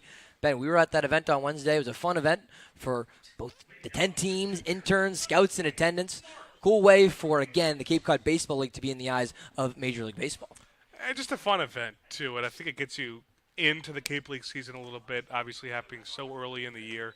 It's just, it's a league where a lot of the teams kind of come together for that event, and you see a lot of guys who, play to the same schools or at least at the same conferences but are playing for different teams here kind of get together again. Inside on Mark Quattrani, the transfer portal catcher. So he's another one inside. He had that big 402 homer that scored the first 2 runs for the Commodores in the 3rd inning. Now here to lead off the 5th. Right-hander Owen Kelly from St. Louis into his 5th inning of work now. Been good so far. Try puts it on the ground on left side. Jonathan Mendez comes up, throw over to first base in plenty of time. And Quattrani is retired to end the 5th, to begin the 5th inning. That was a beautiful play from Mendez, too. The transfer from the glove to hand was very quick. And again, we talked about it a lot yesterday. A lot of these guys playing their school ball on turf, all 10 of these ballparks, grass and dirt, sometimes could be a little bit of a tough transition. Speaking of transitions, again, going from baseball on the Cape to Fenway on Wednesday, Orleans had a special touch, as the Firebirds do every year. Mizell fouls back the first pitch he sees. Orleans every year, Ben, at the conclusion of Fenway Day. It's a whole day event. It usually starts at 8 a.m. with teams scheduled to do infield, outfield, batting practice in front of scouts throughout the day. It doesn't end until about 4 o'clock. But at the end, Orleans plays the Red Sox scout team in a scrimmage at the end of the day. Orleans did that just as they do every year, talking with both players and broadcasters, interns with Orleans. They said it was a fun experience, again, with Kelly Nicholson there at the helm. They play the Red Sox real team. What do you think the score of that game would be? I don't know. You never know. They do have those spring training games where I think, Northeastern always plays the Red Sox. Down in Fort Myers. Yeah. It's an exciting opportunity as Orleans in 20th year field manager and Kelly Nicholson kind of started that tradition of teams going to Fenway Park for that workout day. You look at the resume for Nicholson, been at the helm since 2001. 20th as manager, 24th summer overall in the Cape. His 2 decades making the longest tenured skipper in the modern era of Cape Cod baseball. That goes back to 1963. His account runs full on the Alabama right fielder in Coleman Mizell. Not only taking BP and IO at Fenway Park, but playing a live game at Fenway. The pitchers were not used for the Firebirds as it was a league-wide off day, so don't want to burn the arms there against the scout team. Full count spoiled away by Mizell. But Firebirds hitters were up, utilizing the scout team's pitchers and catchers, as well as some other sporadic players. A Yardman Dennis Red Sox catcher played for the Red Sox scout team. I wonder if he's the only guy to play for 2 different Red Sox. I guess, if you're a Worcester Red Sox, you play. A lot of full counts on the ground on the first side. Mizell won't even run this one out before the second baseman, Covarrubias, throws over to first. Mizell looks a little bit gimpy, leaving the left-handed batter's box, hoping he's okay as the lineup card flips over back to Marshall center fielder Micah New.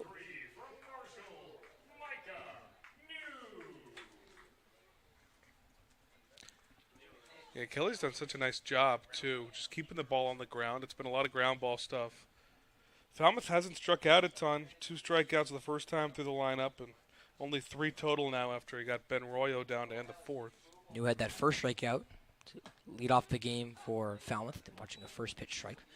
The active line right now for St. Louis right-hander and Firebirds starting pitcher Owen Kelly. He's gone 4 2/3 so far, 4 strikeouts. 2 earned runs on those pair of hits that came in succession for the Commodores. Now at 58 pitches, 39 of them strikes, including that ball to even the count at 1. It's been pretty much perfect for Kelly if you just take out those 2 at-bats in the second inning, or the third inning, rather, for Royo and Quattrani. 1-1 by New is fouled back out of play. And the hits have been hard to come by for Falmouth so far into game number 6 of the 2025 Cape Cod Baseball League season, especially here at Gov Fuller Field. 3rd game at home for Falmouth this season after a 9th inning loss to Brewster and then a 6-0 shutout by the defending champion Harwich Mariners. 1-2 runs inside on Micah New, evens the count at 2 apiece. 2 gone in the bottom of the 5th, and Orleans up by 1.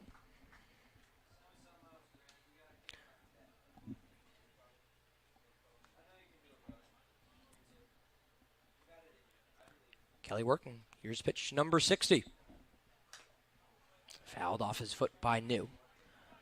Marshall center fielder struck out to begin this game for Falmouth, then grounded out to the second baseman in Covarrubias 2 innings ago.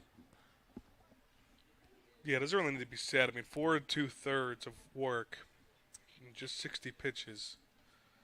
And it's a league where so many of these pitchers are on, pitch count limits. So effective. 2-2 by New. Looped into right field, and it will find some shallow outfield grass in front of the right fielder, Javar Williams. Just the 3rd hit of this game for Falmouth, and it will send the bottom of the 5th. It kind of feels like it's about time that Falmouth gets a little bit of help there on a bloop single. It feels like there's been a lot of hard contact these last few games that Falmouth has not really been a lot of numbers to show for. Here's the left fielder and John Smith, and when we're talking with Commodores players, throw back over, nothing doing.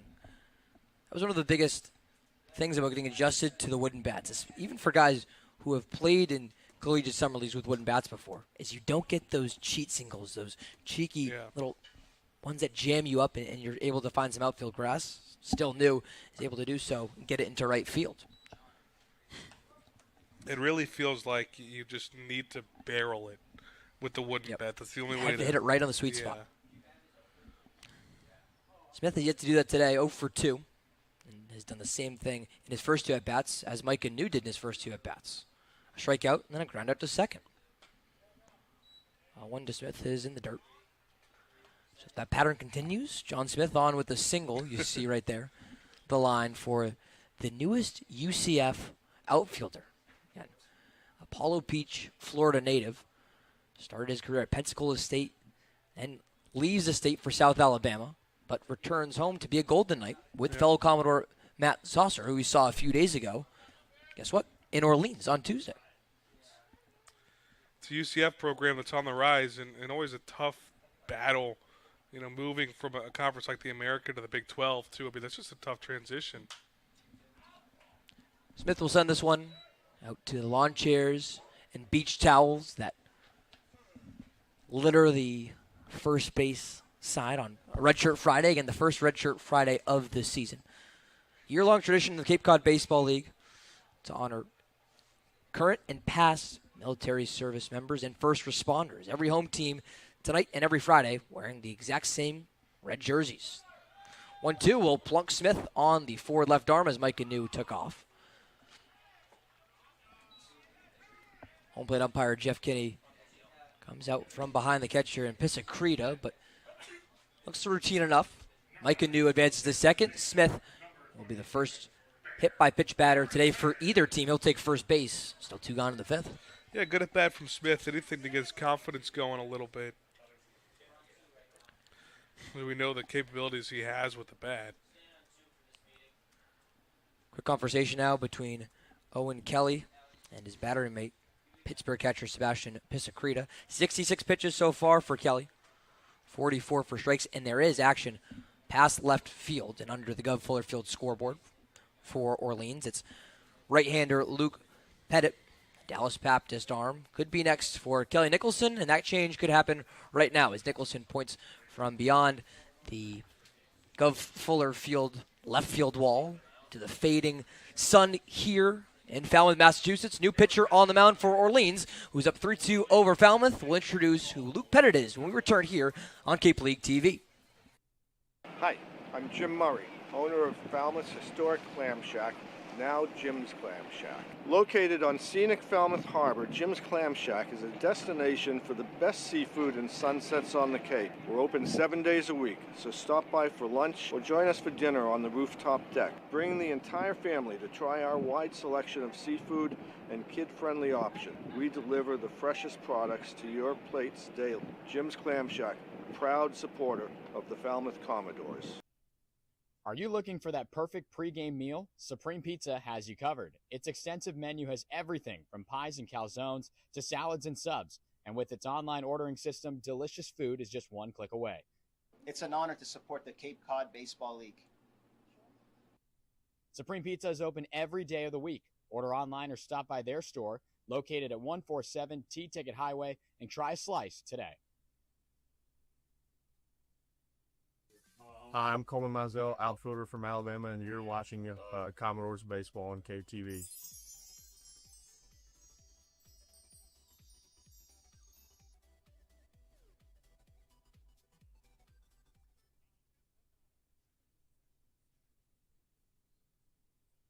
Luke Pettit out of Dallas Baptist University in Houston, Texas. Ryan Martin alongside Ben Haller here for Cape League TV. Ben, what should we know about the DBU rising junior and Luke Pettit? Well, the first thing you should know is he's had a ton of success at Dallas Baptist. Conference USA All-Freshman Team and Freshman of the Year in 2024. It played in the Coastal Plains League a season ago, but the numbers for him have been spectacular. You look at this season, Didn't have a ton of appearances after the 4.17 ERA his freshman year, but it was early in the year where he had a lot of those appearances. You see the slab on the left-hand side of your screen. That is a 0 donut in the ERA category. His one appearance so far this year was the final 3 innings in Monday's 8-2 win at Catuit for Orleans, the most recent win for the Firebirds after Orleans has now lost 3 consecutive games. Gave up just 1 hit across those 3 innings, didn't walk anyone, but struck out 3. Yeah, he's someone who dealt with an injury in the middle of the season when Conference USA play really picked up. So he had 2 starts to start the year, the first month, and then missed all of March and April, but tried to ease him back in, just 1 inning, 1 1/3 inning of work. And his last 4 appearances, he did not give up a run in 6 appearances this year. Really good Dallas Baptist team as well, finishing 41-18 on the year. And as you mentioned, a powerhouse in CUSA Conference, 21-6 in conference play. 3, 4, and 5 due up to face the new right-hander. Starts off with Texas A&M designated hitter and catcher Bear Harrison. He shot an error a few innings ago. First pitch to Harrison is a curveball that sneaks inside for a strike. Still 2 gone in the bottom of the 5th. Orleans up by 1 after plating 1 in the top of the 5th inning. It was on an RBI single from Michael Crossland. He has all 3 runs batted in today for the Birds. 0-1. Morrison fouls it back out. So heart of the lineup again for Falmouth. Not surprising when the Commodores only have 3 hits on the board right now, but Bear Harrison, Ken Schmidt, and Chris Newsham have gone a combined 0 for 6 so far today. But 2 runners on base now for Harrison, who had 2 homers off this Firebirds team on Tuesday. Swings outside of this one, and will be struck out to end the 5th inning. 1 batter is all Luke Pettit needs to face, coming in relief of Owen Kelly. Shran's 2 runners on base for the Commodores. That would have taken the lead if that second runner came around to score. Orleans up 3-2 over the Commodores, and we'll try to add some insurance on the top of the 6th when we'll talk to you next here from Gov Filler Field on Cape League TV. Hi, I'm Michael Kasparian, president of the Falmouth Chamber of Commerce. The Chamber is here for the benefit of the whole community. Whether you're a local business or a visitor, Falmouth has endless offerings, from its beautiful beaches and historical sites to its local shopping and eateries. The Chamber bridges the 8 villages, providing visitors with all the tools to make their trip one to remember. Our visitor center is located in downtown Falmouth, just off of Main Street. Come by and meet our team. The Falmouth Chamber of Commerce, your community connection. Hi, my name is Matt Burgess, General Manager here at Falmouth Country Club. We have a unique 27-hole public golf course with a beautiful layout that is family-oriented. Kids play free here at Falmouth Country Club. Getting on the course is quick and easy with our app. You can book tee times, get yardages with GPS, use our interactive scorecard, track your stats, and receive exclusive in-app offers. Falmouth Country Club is a true Cape Cod classic and a local family favorite. See you on the course. Hi, I'm Coleman Mizell, outfielder from Alabama, and you're watching Commodores baseball on KTV.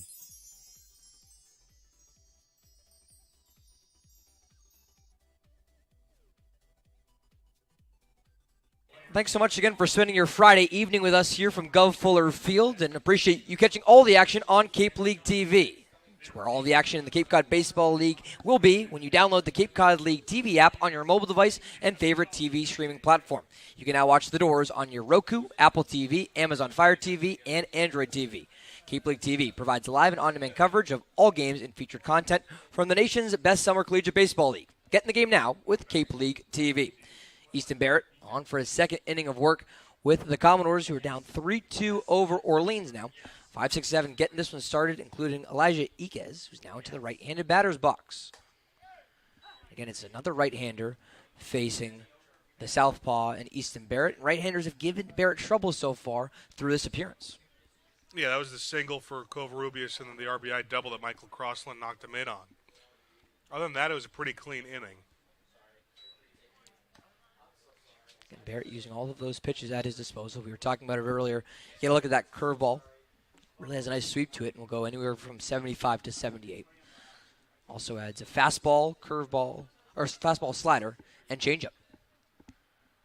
0-2. Some top and out of the glove of Quattrani. Catching in front of Elijah Iquez. Had the double play in which Ben Arroyo just stepped on the bag and threw it over to Schmidt midway through the second, and then was walked and stranded in the fourth. So officially 0 for 1. Barrett did have an appearance in that regional, the Los Angeles regional, UCLA against UC Irvine, 2/3 of an inning. It was clean, just recorded the 2 outs, and a strikeout as well. Really interesting story as well for Iquez, originally from Wahiawa, Hawaii, and goes to the University of Hawaii now. Just had some family members. His grandfather and grandmother came all the way from Wahiawa, Hawaii, to come see his games last week, as it's Iquez who strikes out. It's about a $1,500 trip, and you go from Wahiawa, Hawaii to Eldridge Park, and that's over 5,100 miles. The family of Iquez came and did a really nice story with the Orleans and their broadcasters, and Briggs Loveland and Jish Sokolsky, to tell that story with his grandparents. Okay, well, I talked about Michael Crossland maybe having as long of a trip as you can from Seattle to Cape Cod, but I think he's got to beat with Hawaii all the way to Massachusetts. And that's 5,100 miles as it's now Tristan Salinas who comes up for the third time. And for context, too, 5,100 miles from Hawaii to Orleans. From Boston to London is just about half that, 3,200 miles. Iquez does strike out, and now it's the first pitch delivered to Salinas. He struck out to end the second inning. Popped up to the third baseman and Kyle Morrison in the fourth inning. 1-1 the count to Salinas from Barrett. Ball goes low. There are some defensive changes for the Commodores. No longer is Coleman Mizell in right field. He's been replaced by Maryland Terrapin utility man Antonio Morales, who started the Commodores' first 5 games, now in game number 6. Morales doesn't get the start, but still comes off the bench for first-year field manager Jared Saltalamacchia. So popped out of play by Salinas. Quattrani will make an effort to it, but just bounces out over the Birds' dugout down the third base line.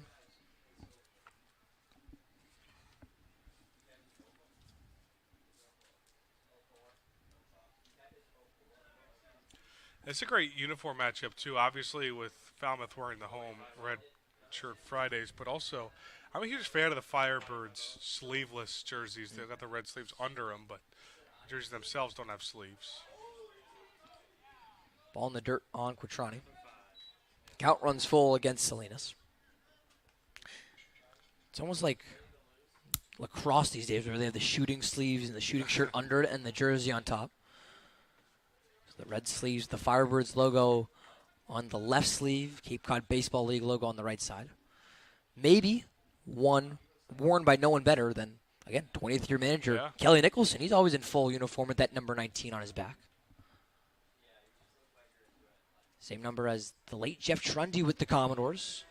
Just had that number 19 retired. Full count pitch by Barrett. He'll have to grimace as he walks Tristan Salinas to put one aboard for the Firebirds atop the 6th inning. Yeah, I don't think Barrett's maybe working as efficiently as he would have liked, and that's messing with his head a little bit, but he's got the ability to settle in. Still a lot of time before you get to the top of this Orleans lineup. Try to take advantage against this bottom third. 28 pitches now for Barrett. Just over half of them, 18 for strikes through an inning in the third. Does have those 2 strikeouts to his credit. First pitch to the shortstop, Jonathan Mendez, runs inside. 1 ball, no strikes with 1 gone in the top of the 6th inning. Orleans still up 3-2. Last inning for the Firebirds, it was an RBI single for Michael Crossland, which followed up his at-bat in the 3rd inning where he had a 2 RBI single. Efficient day for the Georgia first baseman. Or I should say the UC San Diego center fielder. A couple big bats atop this Orleans lineup. Right under him is the Bulldog O'Shaughnessy. Yeah.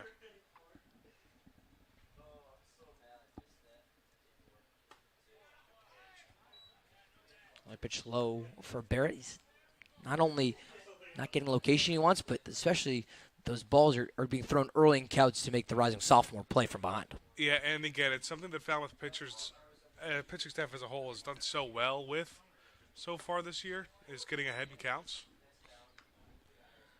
Especially those starters who've seen go at least 4 innings for all 6 starts for first-year field manager Jared Saltalamacchia. Mendez 0 for 2, looking to reach base for the first time today. Check swing. They said he went for strike 2. Ball gets away from Quattrani, but no real chance for Tristan Salinas to move up.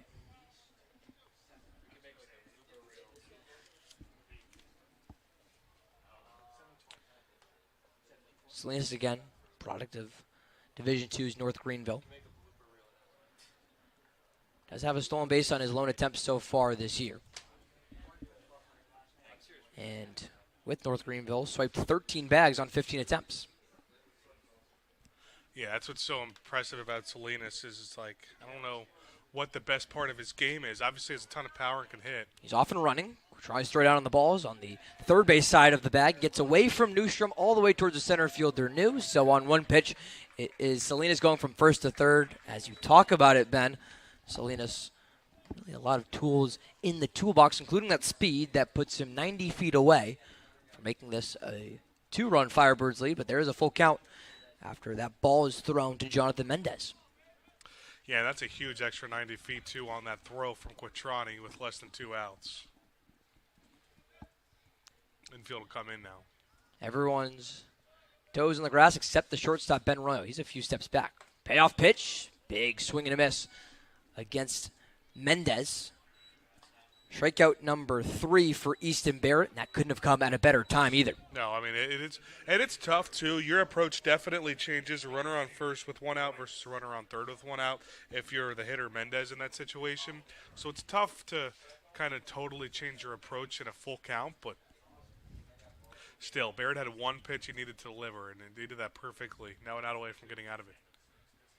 Did just that. It's a big first pitch golfing and miss for Dawson Bryce.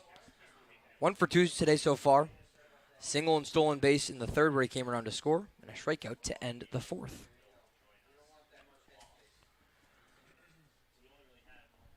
Salinas off of third, goes again to the curveball. Bryce pops us up into the center field where Mike Anu can simply put up the glove with his left hand and end the top of the 6th inning by stranding Salinas on third. Easton Barrett puts 1 on base but battles around it, and it's still just a 1-run Firebirds lead here on Cape League TV. Hi, I'm Michael Kasparian, president of the Falmouth Chamber of Commerce. The Chamber is here for the benefit of the whole community. Whether you're a local business or a visitor, Falmouth has endless offerings, from its beautiful beaches and historical sites to its local shopping and eateries. The Chamber bridges the 8 villages, providing visitors with all the tools to make their trip one to remember. Our visitor center is located in downtown Falmouth, just off of Main Street. Come by and meet our team. The Falmouth Chamber of Commerce, your community connection. You can make any bat feel lighter by adding a velo puck knob. Instead of having to go get a whole entirely new bat, you can simply add the puck to it. Players can use this with any bat. It's basically going to shift the weight of the bat a little bit more towards the hands. Players are able to hit the ball a lot harder just by simply adding the puck on.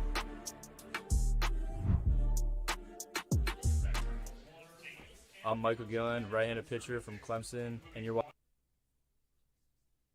Bottom 6th inning for an Orleans lineup, up 1 run over Falmouth, an Orleans lineup that is up 3-2 without the help of one of its infielders. A third member of our team, Andrew Delapiana, has more on that player, not playing today, but has a tasty nickname. Andrew?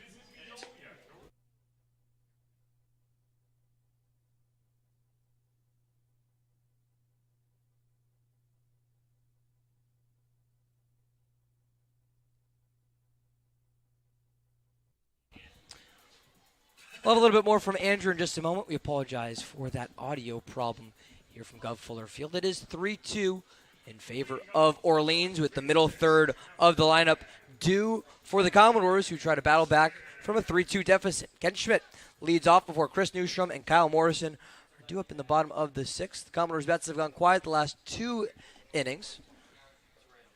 Now it's up to the Georgia Tech first baseman to try to get something happen on base for the Commodores.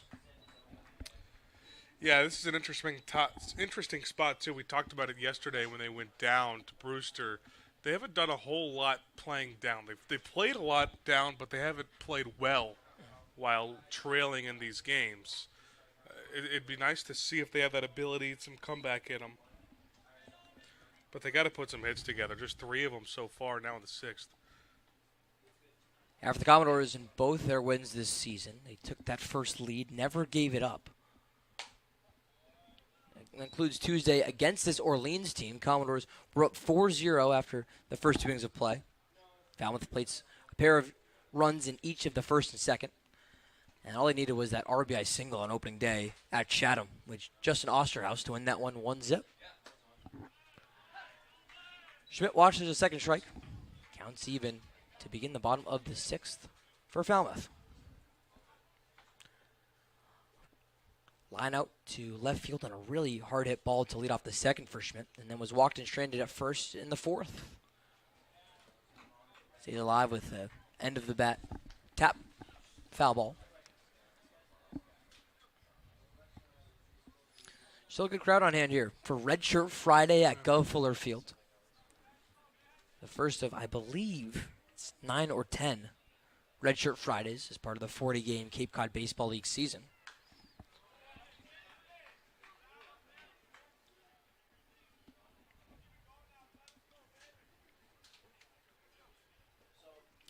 Still a 2-2 count for the Georgia Tech Yellow Jacket in Carl Schmidt.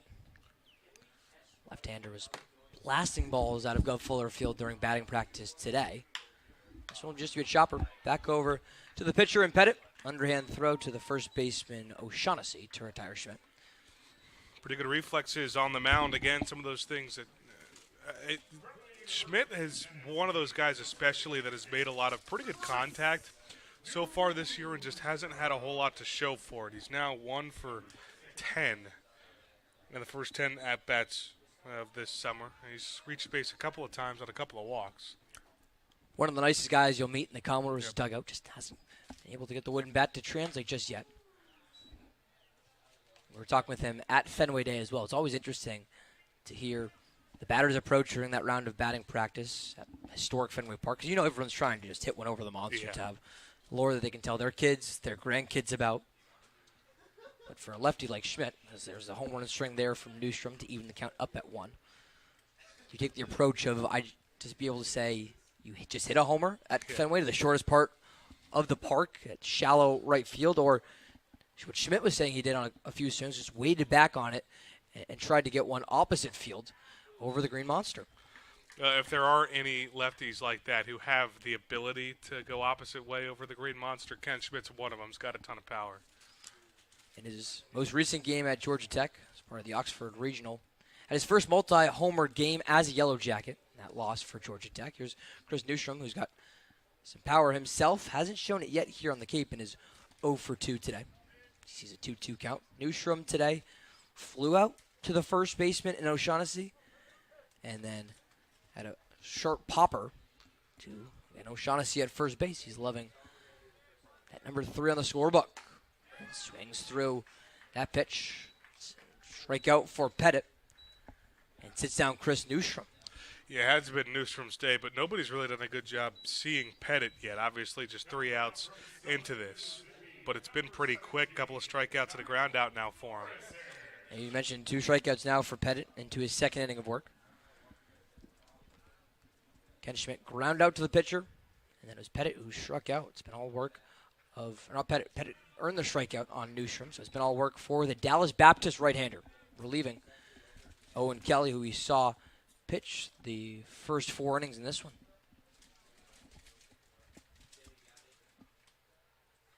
Kyle Morrison sends this one into left center field. Making a beat on it is Tristan Salinas, looking up at the wall, and this one's out of here. Kyle Morrison ties this game up at 3. Took him just 2 pitches to see it. The newest Southern Mississippi prospect has his first homer of the summer.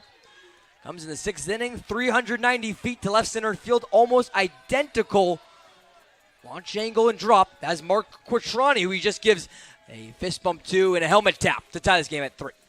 as Commodores team went from, only being able to score on some small balls, sac flies, flare singles. Now it feels like they can only score on home runs. 3 runs today, all by the long ball. 2 of their 4 runs yesterday were from the home run as well. It's good to see the power. Just like to see it put it together now.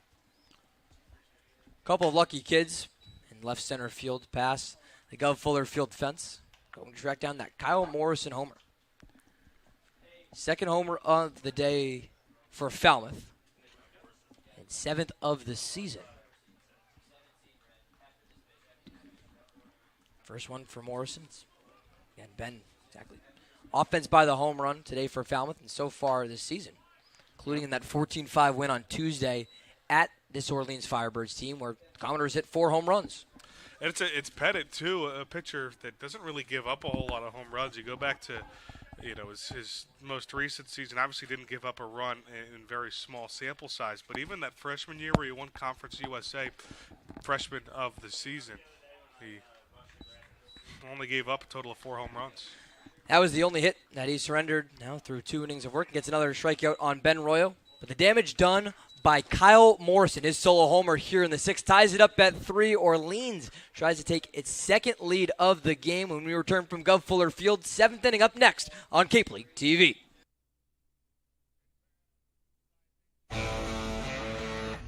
Get ready for big results with our small machines.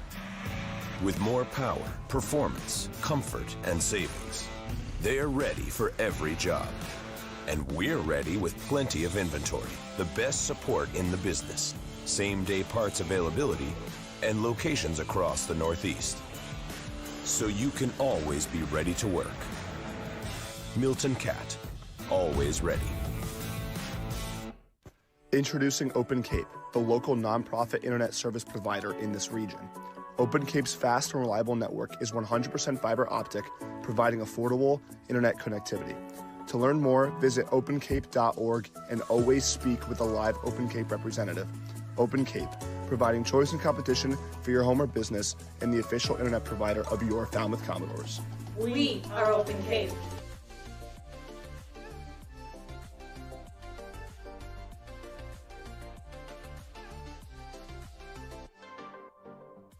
I'm Trevor Baumler, right-handed pitcher from TCU, and you're watching Commodores Baseball on Cape League TV.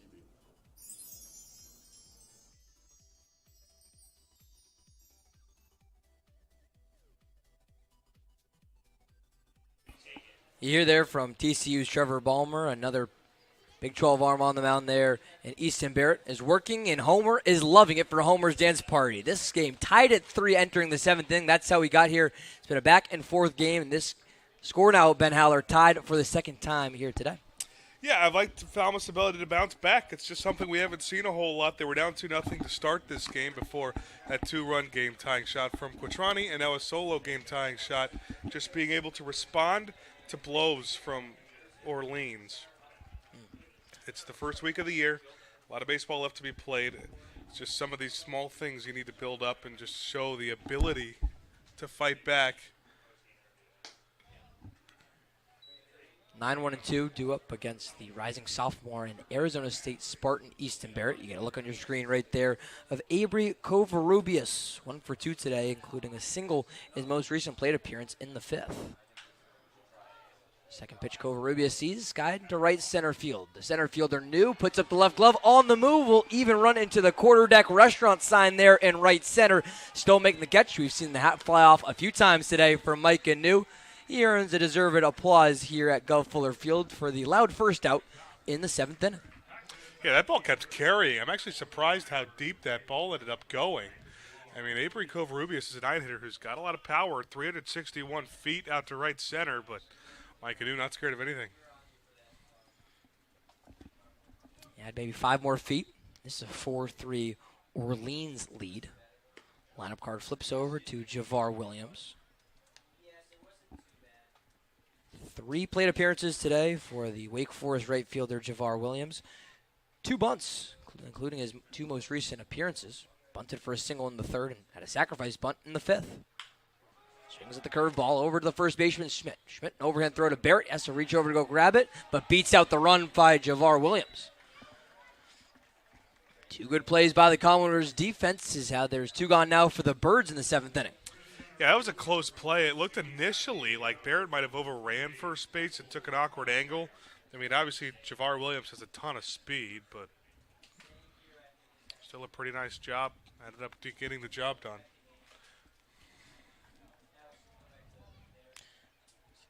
Play by Ken Schmidt there at first base to bring up Michael Crossland, and who has been difficult to get out so far in this game. Struck out looking to begin the first inning as part of the first two strikeouts from Texas right-hander Grayson Saunier. But then a 2 RBI single in the third, RBI single in the first. That is how Orleans has scored all three of its runs so far today. 1-0 becomes a 2-0 on the UC San Diego center fielder. So Falmouth all on home runs and Orleans all on the bat of Michael Crossland. Only Bird today with multiple hits. 2-0. Just hits the outer third of the corner. Check that too. It's the Pittsburgh catcher Pisacreta, who has 2 hits as well from the cleanup spot. No Commodore with multiple hits yet in this one. And this would be a huge batter for Easton Barrett to get out here in the 7th inning. For Barrett, it is now into his 3rd inning of work. 44 pitches, 29 first strikes. Crossland has had an RBI in each of his last 2 plate appearances on singles. 2-2.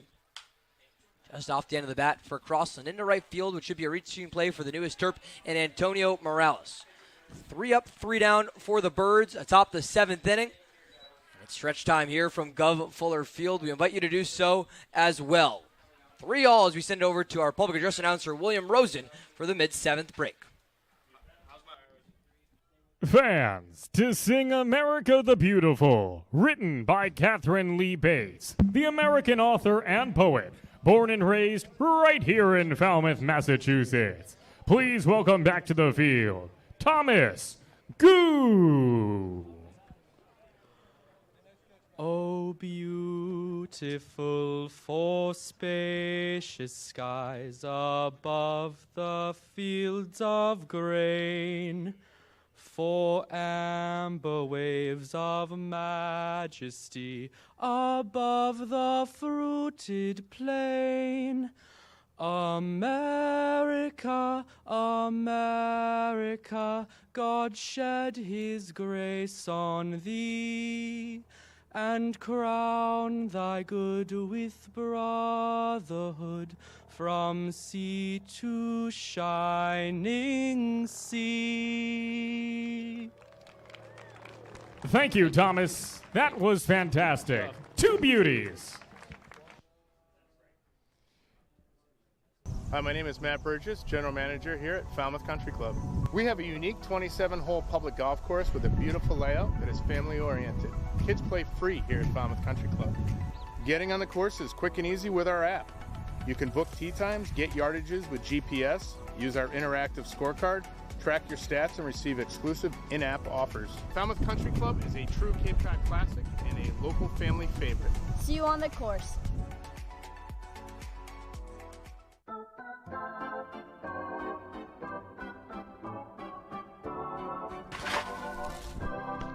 You'll always be safe at home with the Diana Lucevero Group at Compass Real Estate.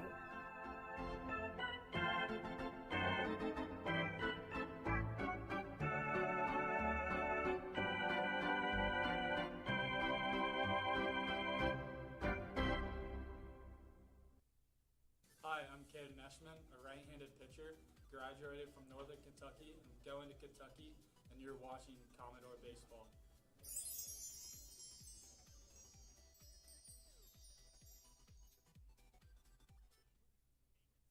There's Commodore starting pitcher Caden Eshman right there, who's making himself a case to have his name called in less than a month when the Cape League All-Stars will shine once again on July 19th at Red Wilson Field in Yarmouth for the 2025 Cape Cod Baseball League All-Star Game. Don't miss an action-packed day of All-Star festivities. Buy your tickets today at capecodbaseballstore.org. This game tied at 3 after the most recent homer in that last inning Solo shot for Kyle Morrison. Ties the game up at 3 for the Commodores. You get a look there at the Gov Fuller Field scoreboard. Nice fade effect there. Beyond left field. Ryan Martin alongside Ben Haller here for Cape League TV, where we are tied for the second time today. All 3 runs for the Commodores have come off of homers. You mentioned that solo homer for Kyle Morrison an inning ago, and there was a 2-run shot, and the third by Mark Quattroni, who's up for the first time since then. And there's a chopper over to third base across the diamond. Iquez throws out the run by Quattroni. It's one gone early in the bottom of the 7th. That's a really nice play by Iquez. Kind of caught him on an awkward bounce, too. He didn't have great balance, but was able to stay on that back foot and fire one across the diamond.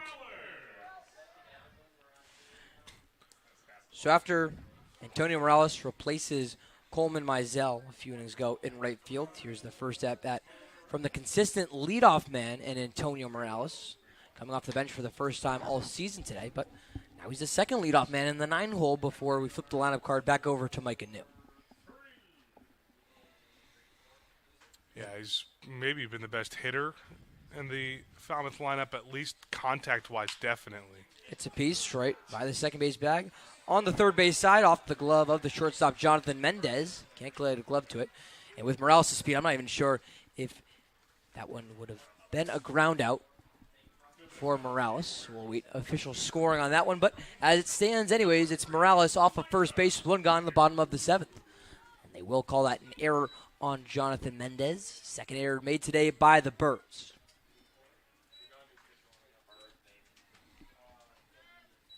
Yeah, a very tough play to make, but still one that I think Mendez will be the first one to tell you that he should have made. But Morales' speed definitely helps that too. He's still recovered a decent time. But when you see a speedy Morales, you don't really feel the need to recover. After that error by Mendez, just puts it in his back pocket. Not even a throw over to O'Shaughnessy at first. Here's the Marshall center fielder, Micah New. Sends this one deep into left field. Looking up for is Salinas. At the wall, going for it. And this one's past the wall. 3 consecutive games, 3 games with a homer for Micah New. The member of the Marshall Herd makes this a 5-3 Commodores lead. Sends it over the left field wall, 336 feet. The leadoff man for a reason. And Falmouth has its first lead in this game. Yeah, Micah New's hot, and I don't even know if this is just because he's hot. This is what he did at school. I mean, it's home run after home run, and it's so sneaky, too, because he's obviously very fast. Made a couple of nice plays in center field today. As a center fielder, though, he's got a ton of pop in his bat. His bat speed's really good. All his mechanics are great. Commodores now have 8 homers on the year. 7 have come against his Orleans Firebirds team. The only exception to that, it was Micah New's homer last night at Brewster as part of the loss to the undefeated Whitecaps. Yeah, and not only, too, Falmouth, obviously this game's not over, but does not have a comeback win yet this year. They also haven't had a lead after trailing in a game at all until right now. You look at the losses for the Commodores. It's that opening day loss, or the home opening loss to Brewster, and the 6-0 shutout against Harwich, and then last night's loss by 2 runs to that same Whitecaps team. Big swing and a miss for a strikeout for John Smith. He's punched out for the second time today. But the crowd's still on hand for the first redshirt Friday at Gov Fuller Field. Still feel that one after the homer that just got past the left field pole. It felt like that was tailing foul, too.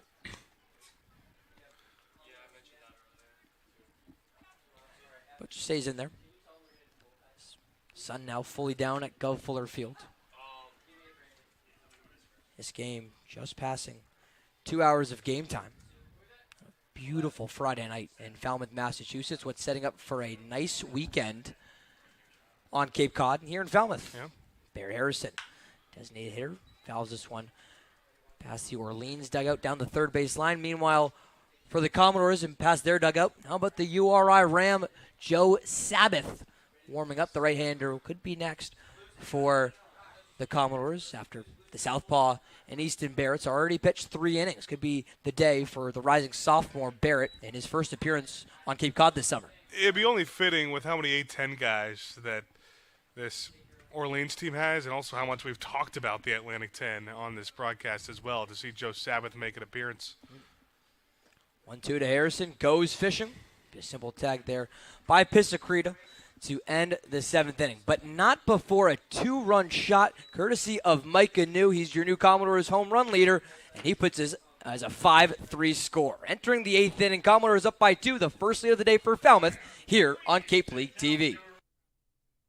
Hi, I'm Jim Murray, owner of Falmouth's historic clam shack, now Jim's Clam Shack. Located on scenic Falmouth Harbor, Jim's Clam Shack is a destination for the best seafood and sunsets on the Cape. We're open 7 days a week, so stop by for lunch or join us for dinner on the rooftop deck. Bring the entire family to try our wide selection of seafood and kid-friendly option. We deliver the freshest products to your plates daily. Jim's Clam Shack, proud supporter of the Falmouth Commodores. Hi, I'm Michael Kasparian, President of the Falmouth Chamber of Commerce. The Chamber is here for the benefit of the whole community. Whether you're a local business or a visitor, Falmouth has endless offerings, from its beautiful beaches and historical sites to its local shopping and eateries. The Chamber bridges the 8 villages, providing visitors with all the tools to make their trip one to remember. Our visitor center is located in downtown Falmouth, just off of Main Street. Come by and meet our team.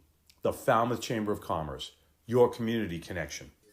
Hi, I'm Coleman Mizell, outfielder from Alabama, and you're watching Commodores baseball on KTV.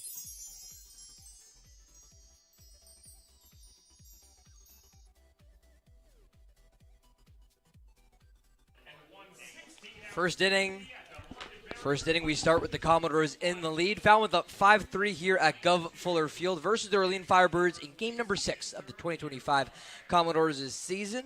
Coming up, it's going to be Falmouth on the road tomorrow. As Ben mentioned earlier in this game, it'll be the first West Division opponent that Falmouth plays when the Commodores travel to Wareham tomorrow on Saturday.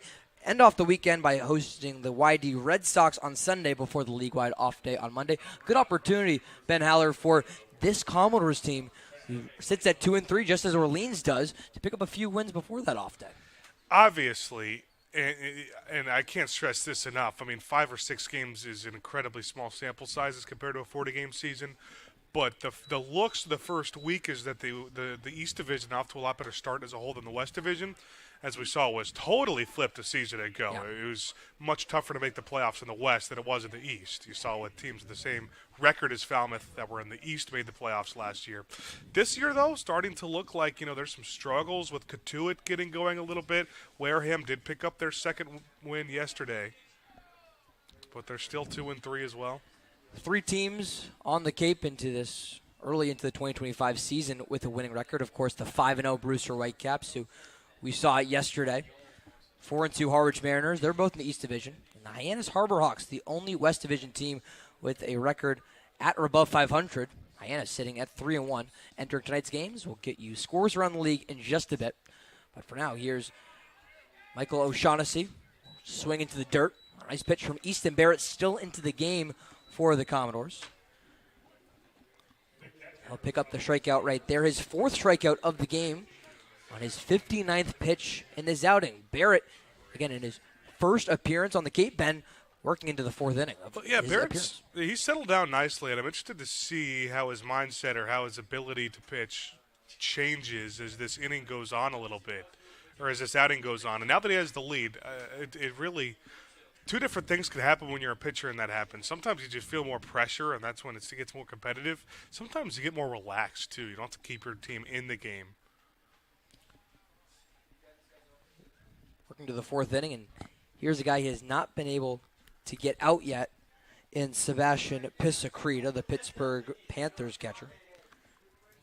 Check that. He got the strikeout in the 5th inning, but before that it was 2 consecutive singles from Pisacreta. Swings through a first strike. Yeah, the first question is how does he respond to to the score, but the second question is how long can he go? Sitting right now at I think it's 64. Oh, check that 50 pitches. Sonia was at 64. Barrett's at 50 pitches now, 33 of them for strikes. And one of the most fascinating pieces with the two new additions for Falmouth, again, it's Arizona State lefty in Easton Barrett, and then another pitcher in Matthew Dallas from Wake Forest. And Barrett gets a second consecutive strikeout, but this one is by the feet of Quattrani. He won't even throw over to first base with Ken Schmidt.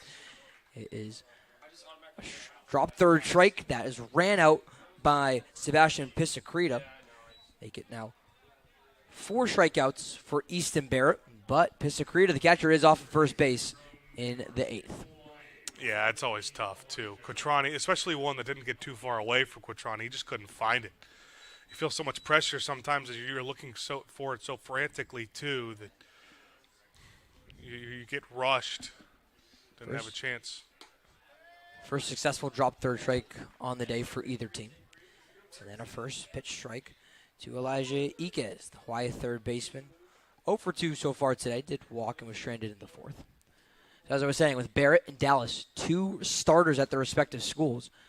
But the starters have been the best parts pitching-wise and defense-wise for Falmouth all season long, with the rotation of Eschman, Saunier, and Saucer.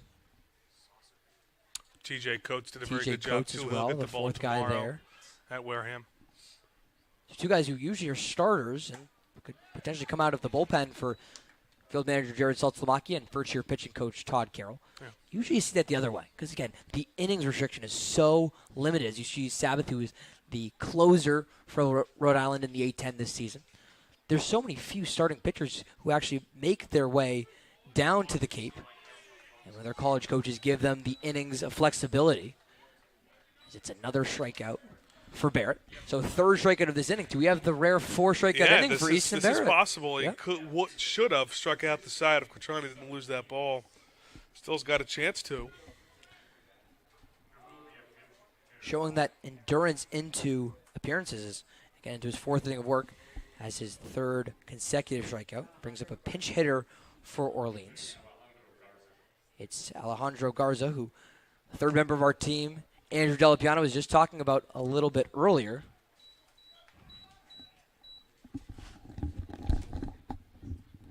They call him Peanut, the rising junior at Cal Poly, standing at just 5'10", 175. Bakersfield, California native. Steps into the box in place of Tristan Salinas.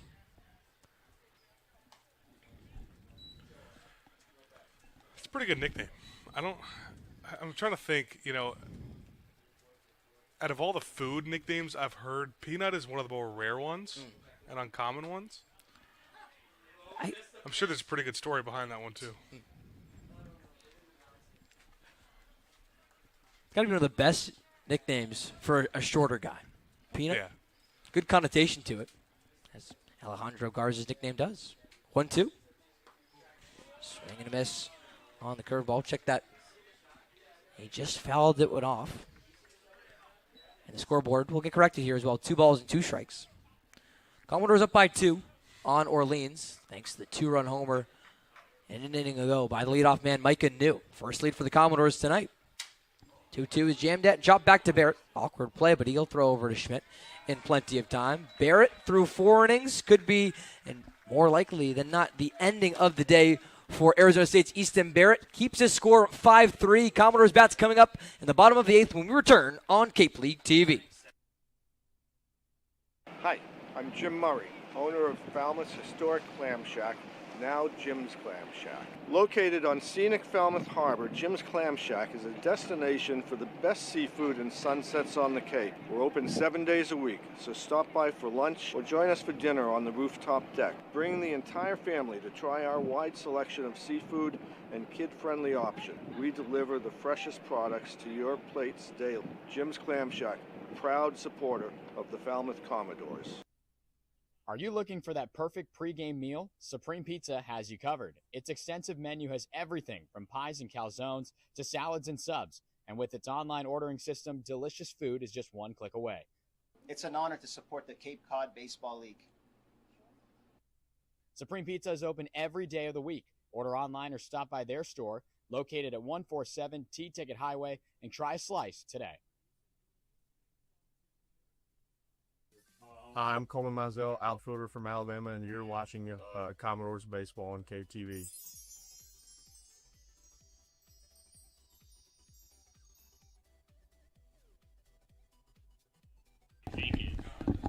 Commodores fans, thanks so much for joining us here on Cape League TV. You should join us as well on Thursday, July 10th at Meet the Coaches. Get to know new field manager Jared Saltzlamakia and the rest of the first-year coaching staff at this can't-miss event. Head to falmouthcommodores.com for more information. It's a Commodores team that's excited to have Saltzlamakia on board, Ben, and they're also excited to be up 5-3 over Orleans, now into the bottom of the 8th. An opportunity for the Doors to add some insurance with the middle third of the order due up. It's a middle third that hasn't been great so far in this game. But then Kyle Morrison changed all of that in the 6th. We'll see him come up in this inning, too. He had the solo homer, one of 3 homers on the day so far for Falmouth. Yeah, interested, too. I mean, it's exciting time. This first week of a season, you always use it to learn a lot about your team. And I think that's exactly what Jared Saltzlamakia is trying to do. But they're going to see their third pitcher of the game here with Ryan Oshinsky. And if it's a name that sounds familiar to Commodores fans, as you see right there, the right-hander out of Brown, it's because Oshinsky pitched against this Commodore team just 3 days ago when these two teams matched up at Orleans as part of that 14-5 win for Falmouth. Oshinsky replaced Truman Pauly in that one. It was one of the lone bright spots for that Birds defense and pitching staff. He went and pitched the 4th and 5th inning. Didn't give up a hit or an earned run to Falmouth. Walked 1, struck out 1. Pretty much just held the score as it was. Yeah. Always great for Oshinsky to get some innings, too. I mean, we talked about it. This is something we talked about with Mark Quattrani, the catcher from Cornell for Falmouth. The Ivy League teams play so few games. I mean, they play less than 40, as everybody else, a normal college baseball season is 56 games. That, you're not getting as many innings, no matter who you are, than a normal, an SEC, ACC, or really any other conference guy. Certainly true for the pitchers who, again, have limited innings that you want to use them between the spring at school and the summer on the Cape or an alternative summer league. And works for the bats as well. We saw the 2-run homer for former Cornell Big Red catcher and Mark Quattrani.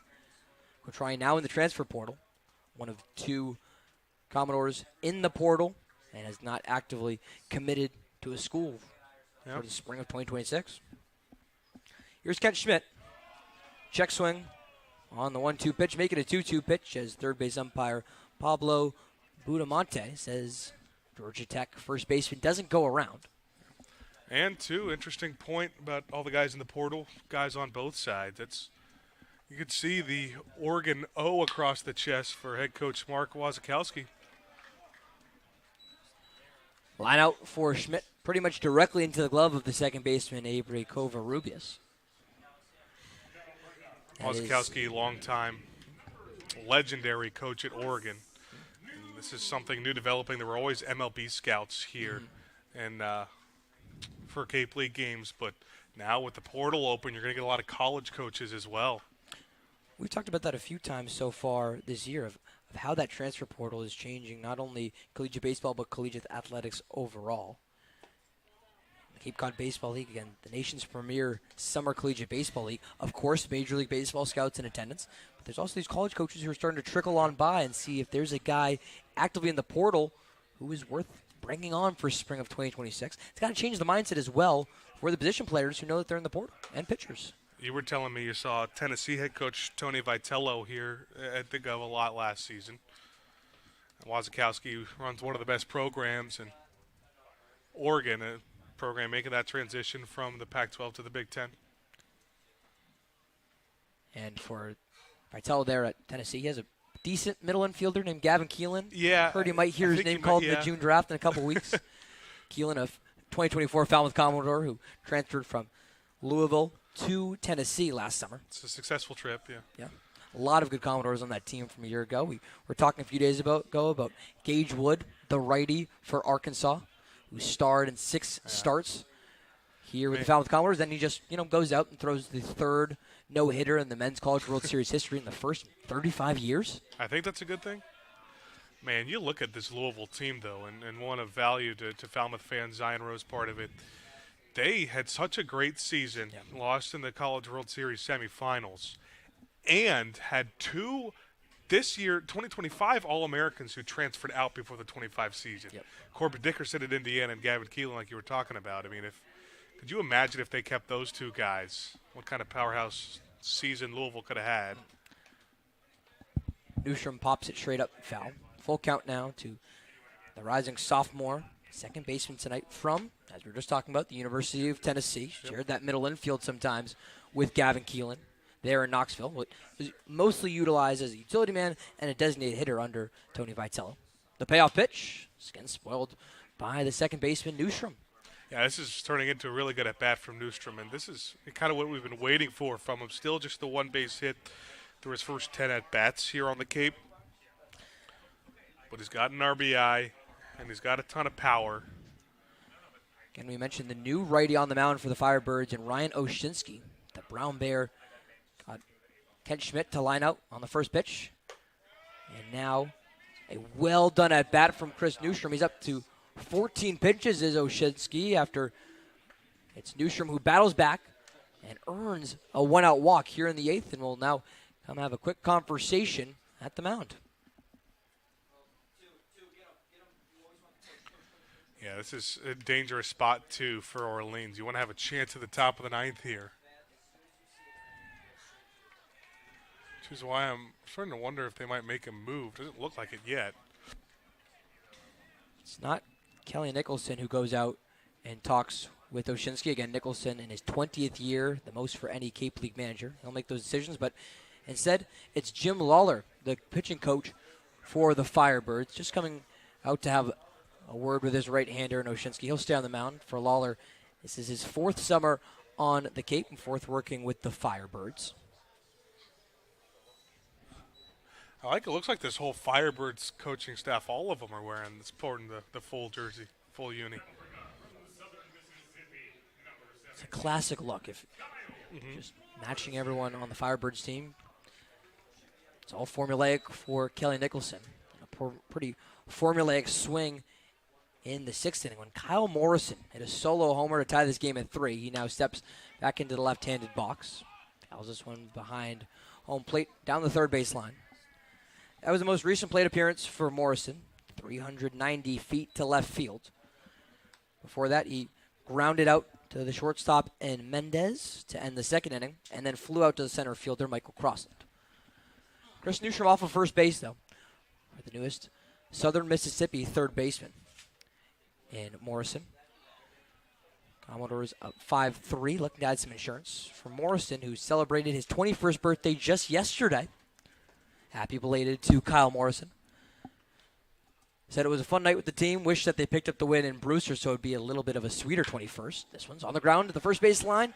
Inside for a fair ball. Newstrom will go from first to third. Morrison will just take the turnaround first. And it's runners on the corners now with one gone in the bottom of the eighth for the Texas A&M shortstop to come in, Ben Royo. Yeah, big spot for Falmouth just to add on, too. Like we talked about, they haven't really had this opportunity after coming back in a game to then be able to add on. I mean, it's kind of what happened in the Brewster game on Sunday. The other way around, where Brewster took a 2-run lead or 1-run lead on a 2-run shot in the top of the ninth and added on with 2 more. So the score may not indicate it, as Falmouth has 5 runs on 6 hits, Orleans 3 runs on 7 hits. This is the first time the Commodores have had a base runner at third base. They've been plated through the 3 home runs Falmouth has hit. But never has a Falmouth at bat today started with a runner at third base. They've all just been batted in by those homers. Yeah. First pitch is upstairs on Ben Royo.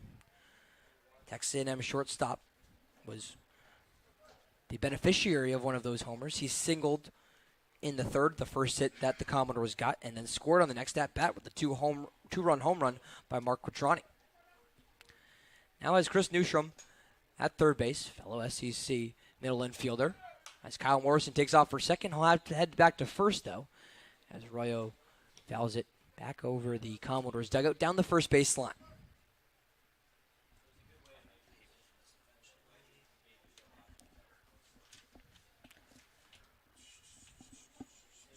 Mentioned that single for Royal. Batters 6 through 9 now for the Commodores, all with at least 1 hit. Morrison with 2 hits, including a homer, and Quattrani with a homer as well. Count goes to 1 ball and 2 strikes on Ben Royo.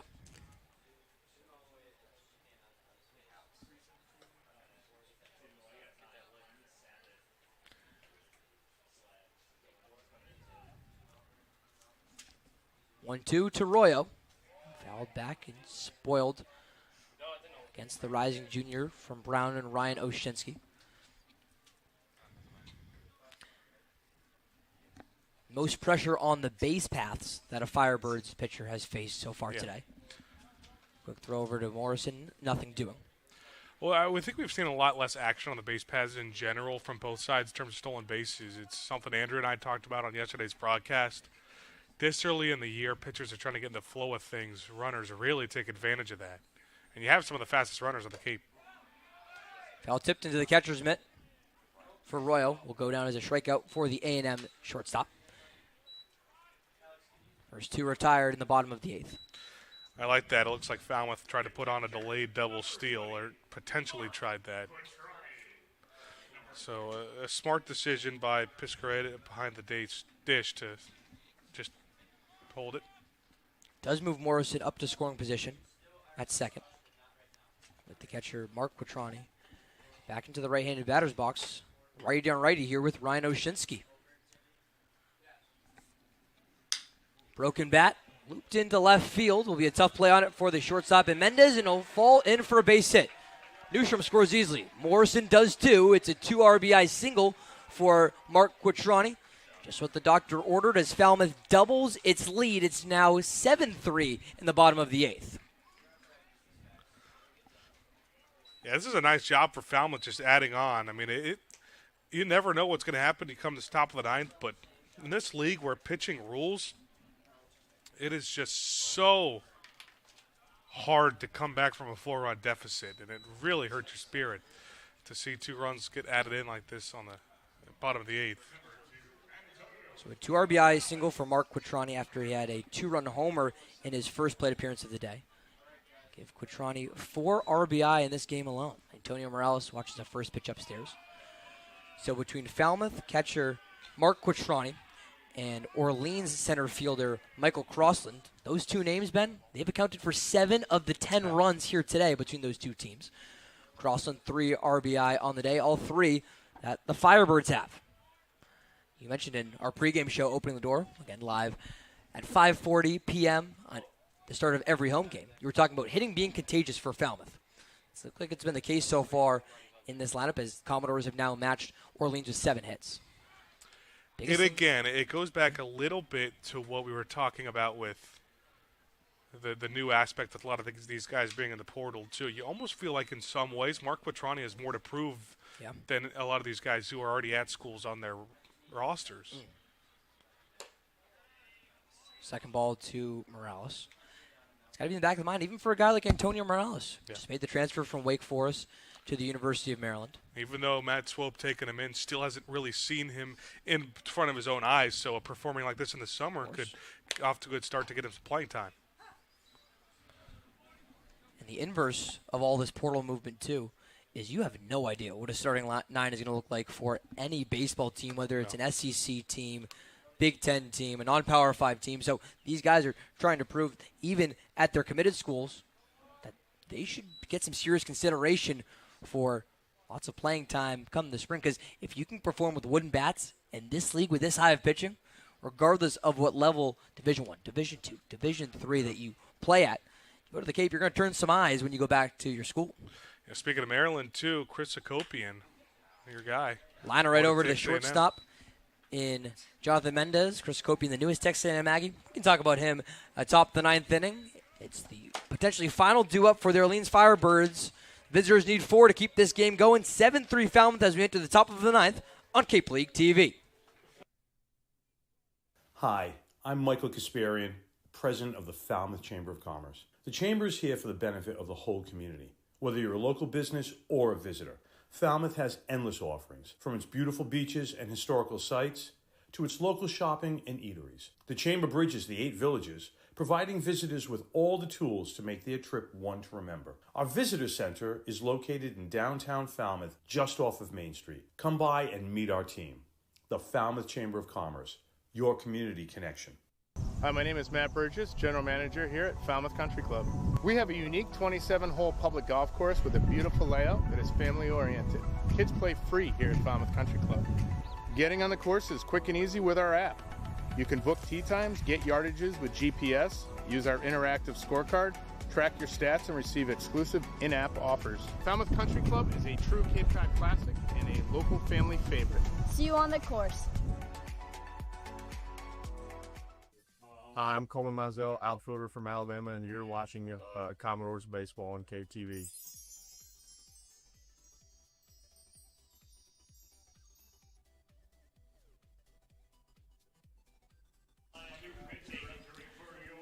Rhode Island right-hander Joe Sabbath shut the door in the Commodores' 1-0 opening day win at Chatham, and now for his second appearance of the summer, he looks to do the same to give the Commodores their third win in 2025. It's 7-3 in favor of Falmouth. You take a look at those stats, Ben, from that one appearance in Chatham. Again, another big 0 in the ERA column.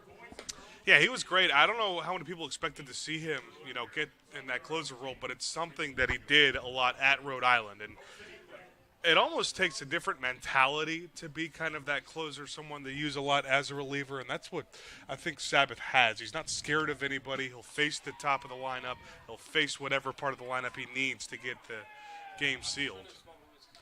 And he throws heat, too. Had 8 saves for Rhode Island in the 2025 season, and all A-10 second-team selection. Just finished up his sophomore year. There in South Kingston, Rhode Island. Beautiful area. That season made him top 10 on Rhodey's single-season save list. 28 appearances overall for a 3.95 ERA. 7-2 record and 43 strikeouts. Bottom third of the order looks to keep this game going, and it starts with a blooper by Jonathan Mendez. A good run by Antonio Morales, and gets the glove under for the catch. Defensive replacement in right field for Coleman Mizell, showing the defense. Antonio Morales has played all over, but maybe one of the best plays he's had defensively so far through playing in all 6 games. Yeah, that's one of the great things about Morales, too. It's a big reason Maryland wanted him so bad. It's a big reason he's going to help a team where there's so much roster change and roster turnover from week to week in a summer league. Somebody who has the ability to play so many different positions is huge. First pitch strike to Dawson Bryce as Joe Sabbath loses the cap. Entering his third year, Matt Swope loves those utility players that you can move all around. It'll be interesting if Antonio Morales can make those similar defensive plays at Bob Turtle Smith Stadium in College Park. 0-1 to Bryce, turns to an 0-2 as he swings through another fastball. Matt Hatt so far allergic to Joe Sabbath's head. Yeah, sometimes don't fit quite right. This is going to be a every pitch thing.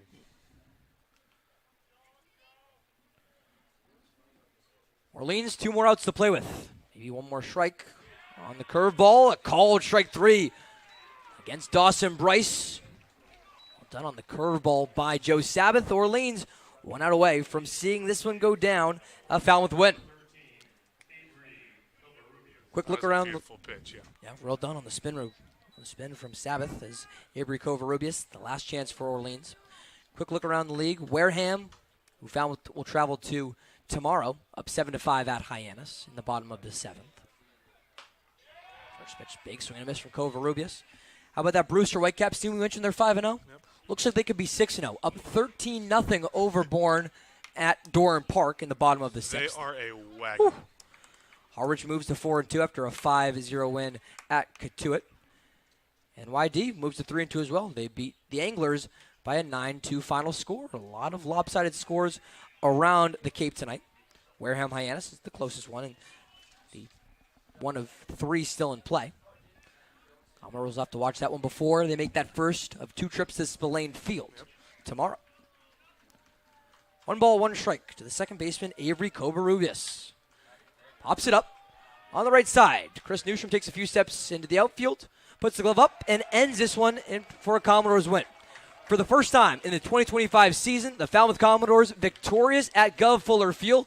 They get it done against the Orleans Firebirds. Moved to 2-0 on the season against Orleans, and back to 500, 3-3 overall with this 7-3 victory over the Birds. Field manager Kelly Nicholson goes to have a handshake with first-year field manager Jared Saltzlamakia. This 4-run win, Ben, came courtesy of the long ball for the Commodores. Look, 3-3 is not a terrible spot to be in when you consider two of your losses to be against the Whitecaps, who are about to be 6-0. I mean, this is a team that I think might be a little bit ahead of schedule than what we expected. They're scoring runs in a lot of different ways. I didn't think that's what I would say after the first 3 games, but they've done a nice job flipping things offensively ever since that 3-game start, and the pitching continues to be spectacular. Bullpen was finally great today. The bullpen had been good. They take an extra step up. And Joe Sabbath, that nice close. And I really like the way Easton Barrett settled in as well. Just going to say, for the rising sophomore there in Tempe, Arizona, Arizona State Spartan earns the win in this game. Maybe a quiet win. He goes 4 innings, 2 hits, 1 earned run on the homer, or on the play. 6 strikeouts and 1 walk. Barrett earns the win. Commodores score 7 runs on 7 hits, commit 1 error, while Orleans scores 3 runs on 7 hits, 2 errors. 2 of those big hits were courtesy of Mark Quattrani for Falmouth, who's now speaking with the 3rd member of our crew, Andrew Della Piana, as Quattrani is our player of the game. Andrew? That's right, Ryan. Mark Quattrani, our player of the game after the Commodores take down the Firebirds. 4 RBIs for this guy tonight. Mark, the ball looked like a beach ball tonight for you? No. My team tonight. Especially with runners in scoring position. It looked utilizing with runners in scoring position. I think just the perseverance, right? I mean, we're all good guys, and just, we got it. So we just got to trust in each other, and just, we're good enough. So just keep going. So, yeah. Is there something about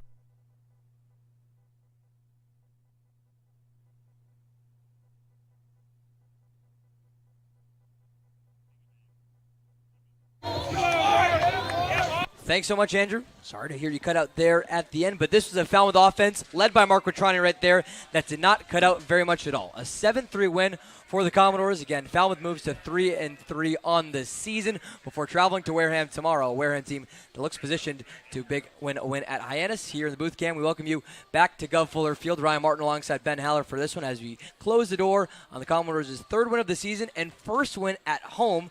Again, Ben, it's coming from the long ball, but those are some momentous hits that Falmouth's been able to produce over the last 3 games. Hitting is contagious is kind of that thing we've been saying all game long, and that's what you hope will catch on for this Falmouth team. Already, though, you have some guys that are hot. Micah New has been awesome so far, but 3 straight games with a home run for him. He almost had a second yesterday, too. And then how about Mark Quattrani getting started? There's so many different guys who have the ability to do it. Andrew standing aside once again. That's a Falmouth offense that seems to have just a little bit more today, and for a little bit more at the sidelines, you're exactly right. We'll send it down to the 3rd member of our crew, in Andrew Della Piana. Andrew? Yeah, guys, how about a really important performance from Easton Barrett tonight? 4 innings in his debut game for the Commodores, where he goes 5 strikeouts in this one, and a huge piece of the puzzle that maybe the Commodores were missing just last night in that victory against Brewster. We talked about pitching being a huge part of this team, and especially with Barrett coming over from Arizona State and really setting the tone here in Game 1 tonight, guys. Yeah, Andrew, that's a great point. Again, Barrett goes the 4 innings, earning the win in his first appearance on the Cape this season with Falmouth. And Ben, we spoke about it. This starting rotation for Falmouth has been so great. We'll see Matt Saucer tomorrow at Spillane Field against the Gatemen. You got a guy like Easton Barrett, who's a consistent starter at Arizona State. You might be best utilizing him if he comes out of the bullpen, though, even though he has that starting experience and give you relief appearances like the one he gave today. Yeah, it's just there's such a tough thing to balance because so many of these guys are on those innings limits. Some people's limits are way bigger or way lower than another pitcher. So if you're Jared Saltzlamakia and you're doing this for the first year managing it, obviously as Todd Carroll has been doing this for a very long time, it is nice to see the ability, some flexibility with Easton Barrett, who can start games. You saw it at school and can come in relief like he did today. We'll have to see. We'll also have to see if Falmouth can go above 500 for the 2nd time this season. The first time since they started 1-0 after that opening day win at Chatham. Matt Saucer will take them out for Falmouth tomorrow at Spillane Field in Wareham, where it's going to be Gatemen Commodores. Ben Haller, Andrew Della Piana, and William Rosen will talk to you for that game, a road game for the Commodores. But that'll do it here tonight from Gov Fuller Field. We thank you so much for spending your Friday night with us. And as always, we appreciate the work of our director, Kyle Klima, our producer, Dan Papillo. For Ben Haller, Andrew Della Piana on the sidelines, I'm Ryan Martin, closing out a 7-3 win for Falmouth. And we'll see you next time here on Cape League TV.